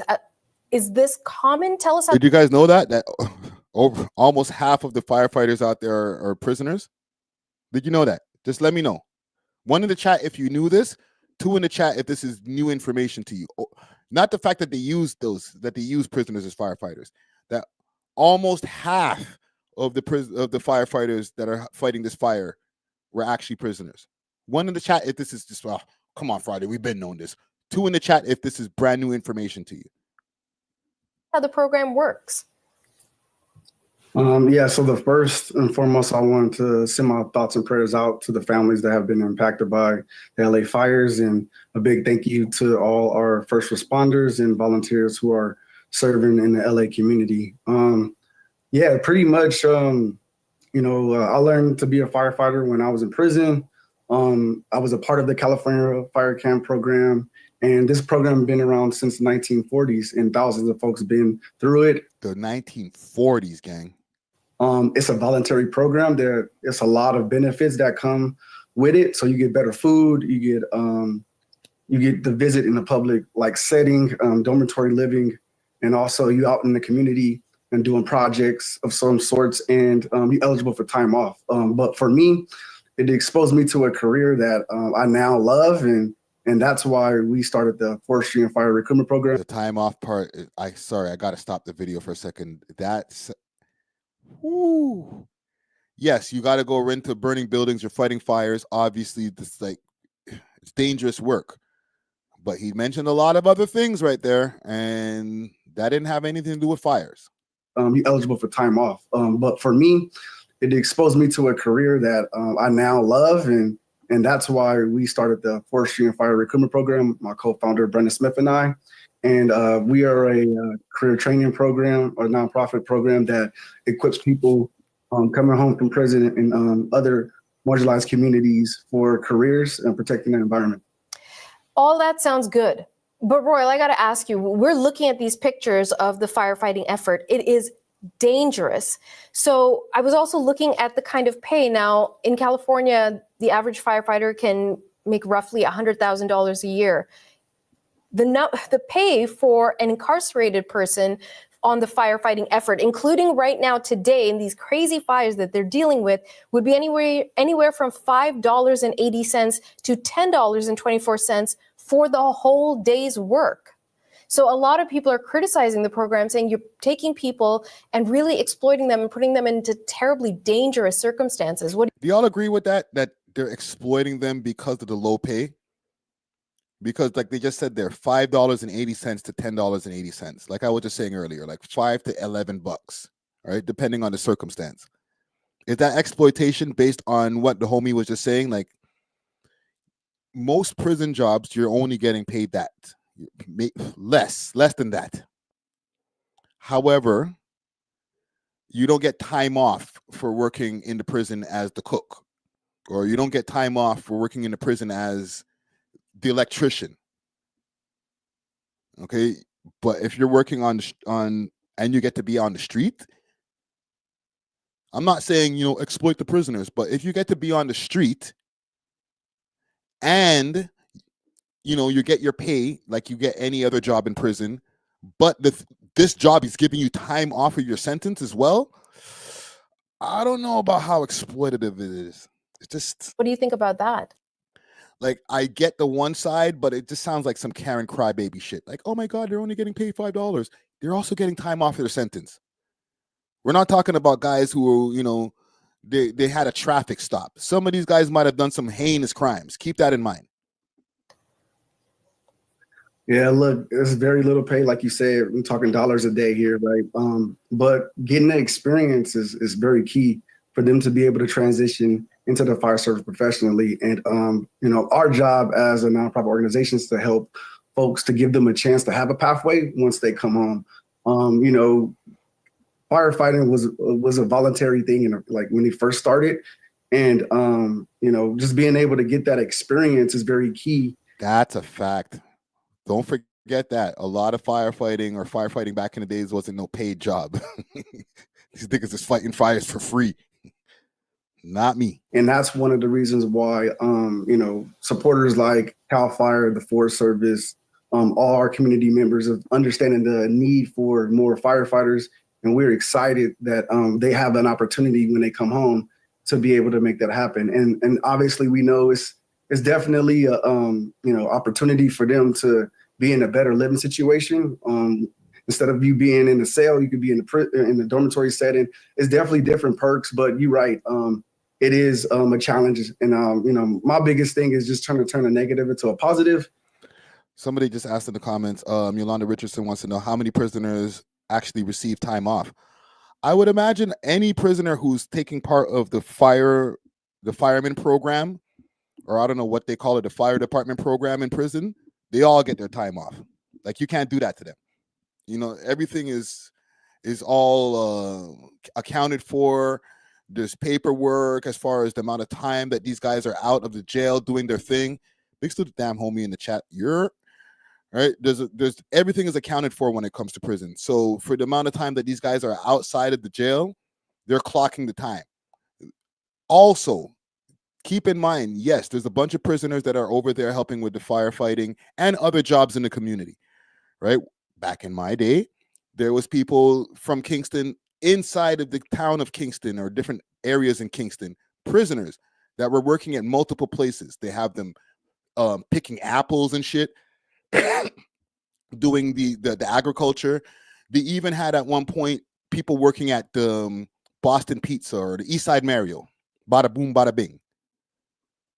All right, in the back in the kitchen, prisoners working in the kitchen until the people in that town in Kingston found out that there was prisoners in the kitchen, and they were like, "Oh my God, clutch my pearls!"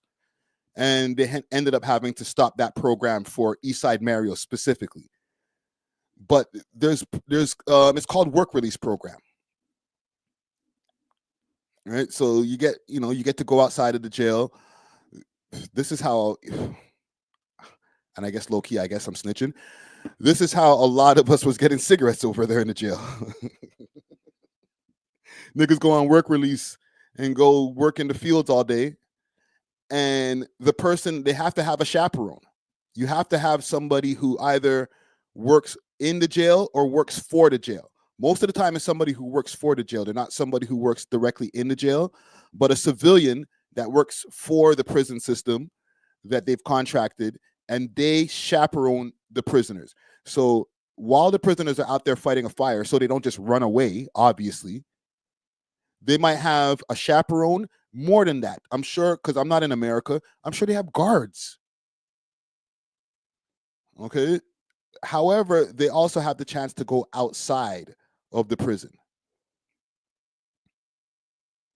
Benzo Gaming LLC sounds like a plantation situation. I guess, yes, because you're getting cheap labor. It's not free labor, right? That would be slavery. But they're getting next to nothing. $5 a day, $10 a day. Yes, I understand. You guys are gonna say, you know what, you sound like a Republican or whatever, pull yourself by your bootstraps. These niggas are also in prison. Or not just niggas, like these people are also in prison. So they've done some crimes. Some people might be in there for murders, armed robbery, all different types of things. Okay?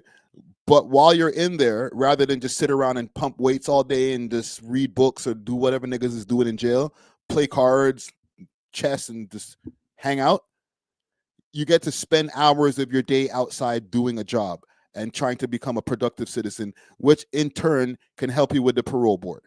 Especially these guys, they're fighting fires. I'm sure when they go in front of the parole board, I risked my life for you guys. You know, I fought like 5 fires over the 10 years that I've been in here, maybe even more. Can I get a little bit off my, can I get some good time? I feel like it's a fair trade. Correct me if I'm wrong. I don't mind being wrong, but I think I'm right, and I think it's a fair trade. Y'all are like, yo, they're exploiting. I'm checking the poll right here. It says, are they exploiting the LA prisoners? 70% says yes. 33% says no. So I got some people in my corner. I know when people say, oh my God, they're getting paid $5 a day. The alarm goes off. Oh my God, they're robbing them. You know how much a day off your sentence means to somebody who has a super long sentence? Even if it's just a day. They're like, yo, I get a day off my sentence for every time I'm out of here, or even a half a day. Sign me up. Let me go. Where's the fire at? And, providing folks an opportunity to make that happen. So, well, I'm sure a lot of folks appreciate you for that. Let me ask you about what are these firefighters, because you've been in this situation. What is it like? I mean, you're staring down at this monstrous thing coming down the valley into these residential areas. I mean, what is the type of training you need? What is going through your mind? Take us there with you. Yeah, it's definitely depending on the individual, right? By me growing up, I had a rough childhood, so being in dangerous situations didn't really affect me as much when I was actually fighting fires. But yeah, it could be nerve wracking. It could be, and have it be adrenaline rush. It could be all type of different things. A person could be thinking about. But yeah, you in the front lines. You utilizing tools. It can be hot. It can be dirty, nasty, hard work. And a lot of folks that I know that was in there with me, they actually enjoyed the work. But definitely it can be, definitely a challenge as well. So yeah, obviously you're fighting a fire, bro. You can die fighting a fire, but there's also things in place so these niggas don't die. They have safety measures. Well, explain to me, in this program, the state's program, you're an incarcerated person, and then you've got an emergency like this, and then you're on the front lines, and you're an equal with all the other quote unquote trained firefighters, right? But then once this particular crisis ends, what happens? You go back to incarceration? Yes. Yeah, you go back to your fire. Yo, I know she's asking a question as a journalist. I think she already knows the answer to this, but duh. No, you fought the fire so great. You did such a good job fighting this fire. We'll just knock off all your time. Why don't you just stay on the road, man? Don't worry about those 3 people you killed. Fire camp, and you just wait for another response. And then also they do a lot of community work with brush thinning, weed abatement stuff, fire prevention work, even projects in the community where, they can lay, Keep in mind, look what this guy's wearing. He's not a prisoner anymore. And now he works for a fire department. Cement and stuff around the park, and do different projects throughout the time. And also they do a lot of training as well, hiking, making sure they physically fit, going out and doing other, projects, like I said earlier, and just waiting for a call. Okay, Royal Ramey, thank you so much. Yeah, there was a lot of questions that I was thinking about at first, because I was like, are these guys even able to be eligible to become firefighters? But from seeing this article right here, or this news story here, this guy, don't get me wrong, a lot of people don't get to become firefighters after, but it doesn't mean nobody can become a firefighter after.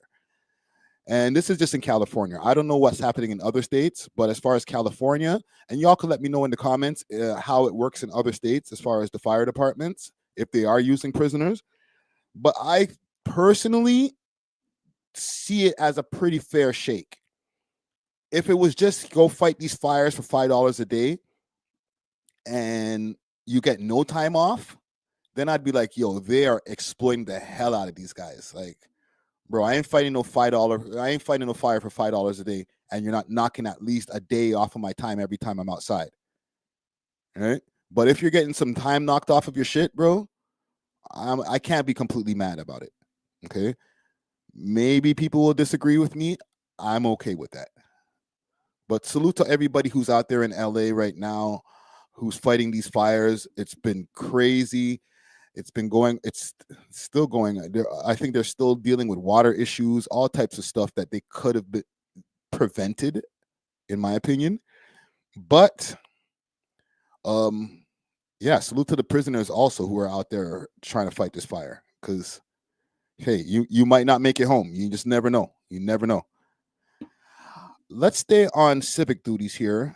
Let's take it back over to here to our own city, over here to Ontario, to Toronto.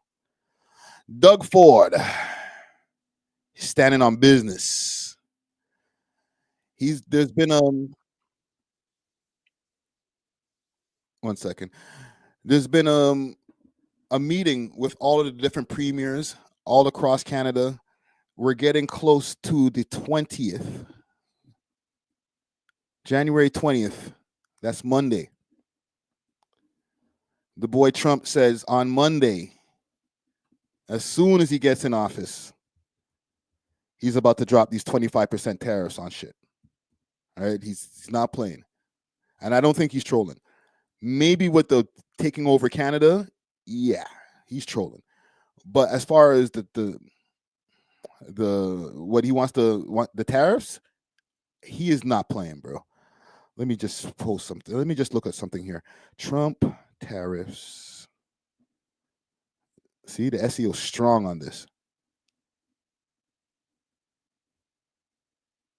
Here we go. U.S. President-elect Donald Trump is intensifying his threats around tariffs. Trump posted this statement online saying, "I am today announcing that I will create the External Revenue Service to collect our tariffs, duties, and all revenue that come from foreign sources. We'll begin charging those that make money off of us with trade, and they will start paying, finally, their fair share." January 20th, 2025 will be the birth date of the External Revenue Service. All right. External Revenue Service. Holy shit. Oh, man.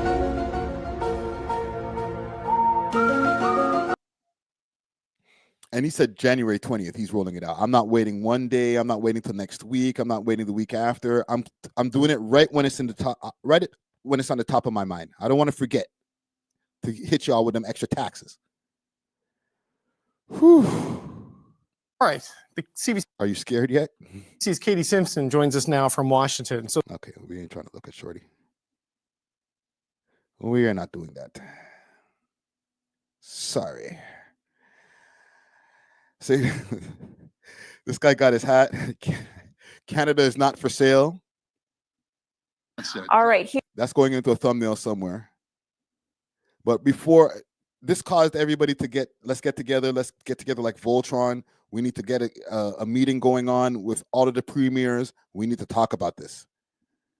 So here we go. Here's Premier Doug Ford going into the meeting. He's got a new hat. Let's listen and watch. This is an example of how we need to unite. And we cannot let President Trump divide us. He'll be being sworn in a week, and then he's going to lay the tariffs on Canada. He's going to try to devastate our country. He's going to try to divide our country, and we cannot have division in our country. I understand that all around the country, everyone has their concerns, their jurisdictions from coast to coast to coast. But there's one thing that's more important than jurisdictions, is standing up for the country. Country comes first over anything, and we're going to continue to fight against these tariffs, and we're going to use every tool in our toolbox to make sure that happens. Somebody asked in the comments, what the hell is a premier? Salute to all in. I'm sorry, I'm sure you're over there down south of the border. Okay, a premier is the equivalent of a governor. All right, it's like the governor of your state. He's the premier of our province of Ontario. All right, let's go, Dougie. Already somewhat divided. There are premiers here today who said nothing should be off the table. Others who don't want energy or hydro or oil or gas or critical minerals on the table. You guys can't even do a joint news conference at the end of the day. So aren't you already divided? I totally disagree with that. I understand different jurisdictions around the country have their concerns. I understand that. But nothing is more important than standing united. Nothing's more important. Yeah, just to give you guys a little backstory before we get into the meat and potatoes, pause.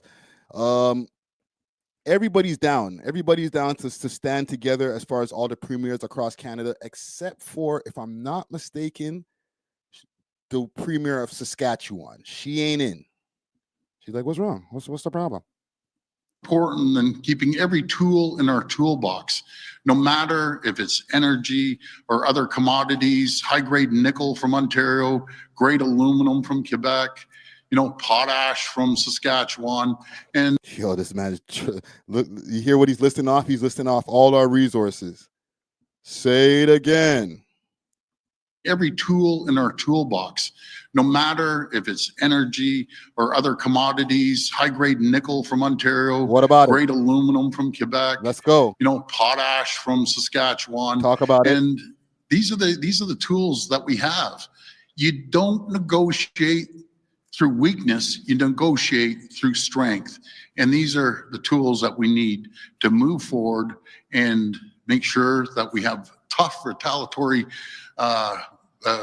tariffs to defend the country. Let's go, bro. You see, this is what I'm talking about, man. You know what's crazy about this? And I'll keep on saying this over and over again. I don't care. This guy's not the prime minister. He doesn't run the country.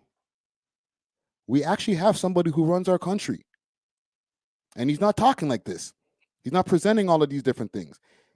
He's bending over like a bitch. I'm sorry? And that's why he's resigning. Should we have tariffs on Tesla cars, for example? Because we know Elon Musk is a close associate with Trump. We will discuss that as we sit down with all the premiers and we sit down with the prime minister. I want to thank the prime minister for putting this meeting together. But I can tell you one thing, nothing's more important than the country. And right. Translation. Thanks to Prime Minister for bringing this all together, but you a bitch. I can tell you one thing, nothing's more important than the country. And when we're defending the country, we don't roll over. You're in a card game, you don't show your opposition your cards. If you have some aces, you hold on to those aces. But there's a whole guy in charge who's supposed to be saying this shit, man. This is why our country's in trouble. We got to get the premier of one of our provinces to say what the prime minister should be saying, what he should have said when he was over at Mar-a-Lago. It's all part of negotiation tactics that President Trump wants to devastate Canada. He wants to devastate Canada through economic sanctions and tariffs. That's unacceptable. And I can tell President Trump that every American I speak to, and I speak to endless Americans, don't agree, no matter if they're Republican or Democrat. We can build a strong AMCAN fortress, as I've always been saying. Let me ask you guys a question in the comments. Comment gang strong for especially, and this is specifically to our American audience who's tapping in right now. Salute to y'all. Do you guys want that to happen? Not just the tariffs. Let's forget the tariffs for a second. Do you guys want your president, Donald Trump, to take over Canada and make Canada the 51st state? The tariffs is the one thing. We could look at the tariffs even as a gateway to destabilizing and bringing down our economy and making the country so weak that the only choice that we have next is, you know what, why don't you just take us over, man? We'll be the 51st state. Our country's in shambles anyway. You know, our economy's gone down the drain with these extra tariffs, and these are just the first set of tariffs that the man added. Who knows what else he might add on top? He might add another set of tariffs that another 10% on something else. Who knows? But let's say he gets to go through with this. The external tax that he just mentioned. And in the country over the next 2 years goes down to the shits economically. That just leaves us open to say, you know what? All right, fine. Just take us over, bro. All right? Do y'all want that? Is that what y'all looking for? Because Trump is acting like this is something that America wants, and not just some diabolical plan that he wants himself. Let me know. Comment gang strong.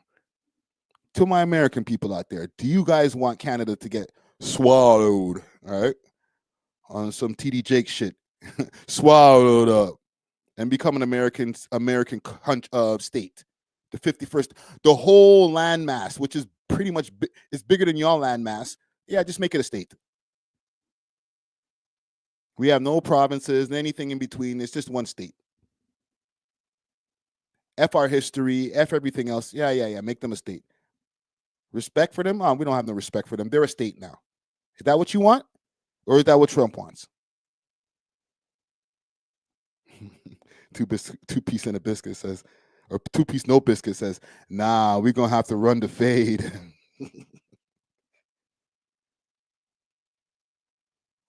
Right? Benzo Gaming LLC says, America wants the resources by any means. Is it America or is it Trump? Because I don't see American people saying, I have seen a few podcasts saying, hey, what's wrong with you? What's wrong with that?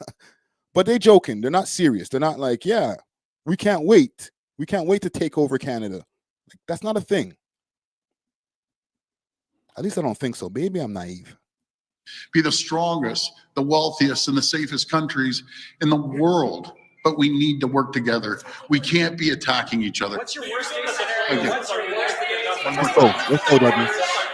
Hold on 1 second. Go ahead. Danielle Smith, you're saying you don't show your cards. Danielle Smith has said to Canada and the world, you cut off oil, it's going to affect Canada's national unity. It's not on the table. Are you saying, Premier, that that was a bad negotiating tactic for Canada?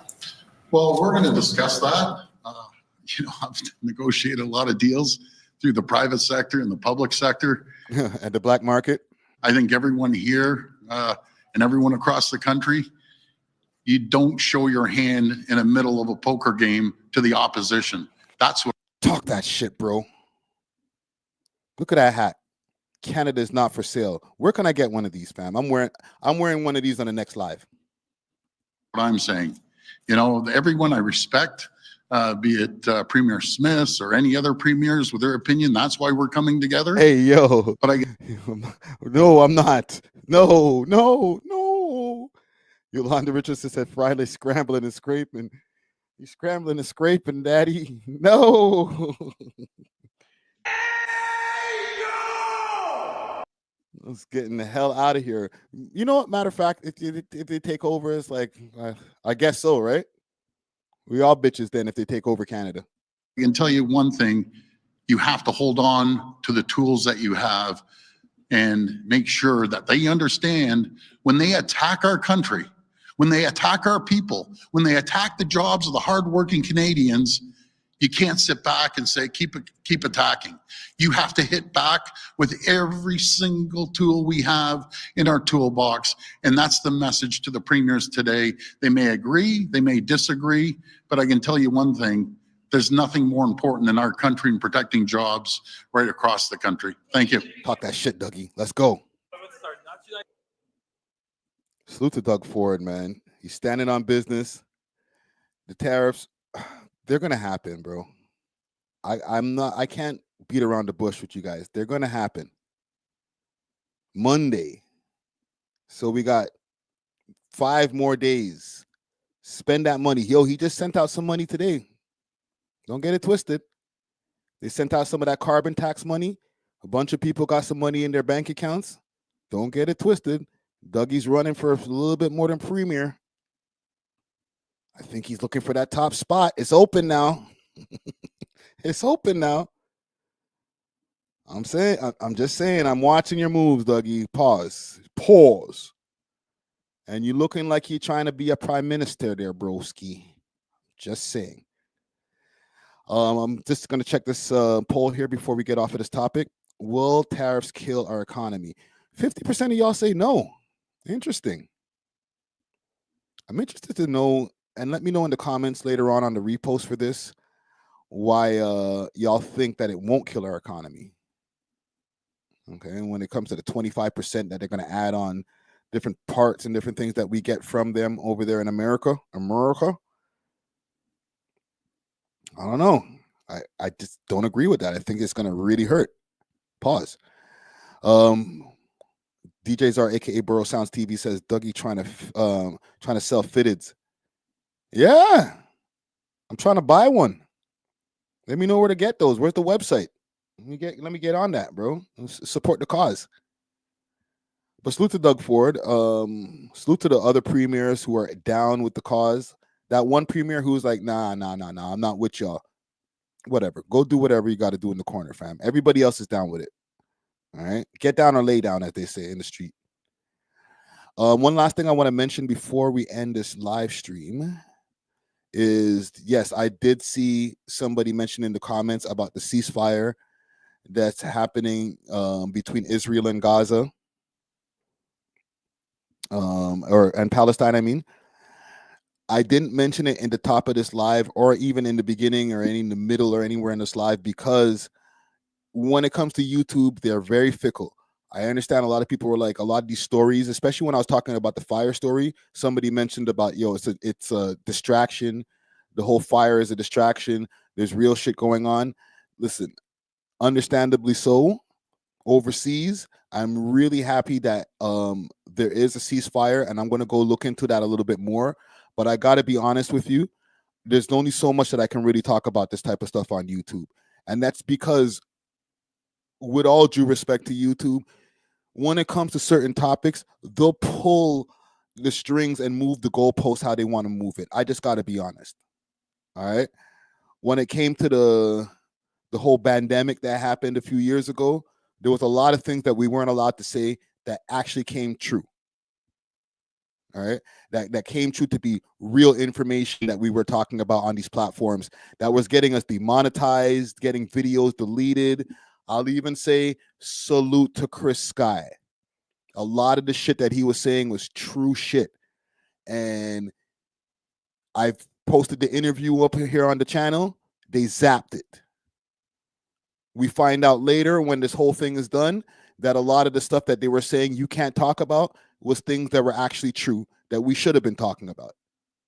However, I'm always here to respect the rules. I don't own the platform and I want to stay monetized. So I'm just going to say I'm happy that there's a ceasefire, and maybe on our Patreon or somewhere else, we'll be able to deep dive into that a little bit more because we do have constrictions over here. All right. So salute to everybody out there. I know a lot of lives were lost, and there's been just a lot of corruption that's been happening when it came to this whole thing, and the series of events that's followed the January 6th shooting or the bombing that happened right back before. So there's been a lot of stuff that we haven't covered on the platform, on the podcast, on live streams. And it's not because we don't care. It's just because we have constrictions. And it's unfortunate that happens. So I just want to let y'all know that. All right. Big salute to the comment gang. Everybody who's been tapping in from the beginning of the live. Y'all are some real ones. Make sure to hit that like button on the way out. Okay. We've been getting into these topics, and we got more topics to get to. New episode dropping on Monday as usual, and a new episode dropping tomorrow. All right. We do it twice a week. All right. Sorry, gang. We out here. We out here. All right. Choclair interview dropping 6 a.m. for all the audio listeners, and the video will be available on Spotify. Okay. And look out for the YouTube video dropping 6 p.m. We'll do the premiere. We'll get back together and we'll keep it rocking. All right. Till then, we are off of this. Deuces.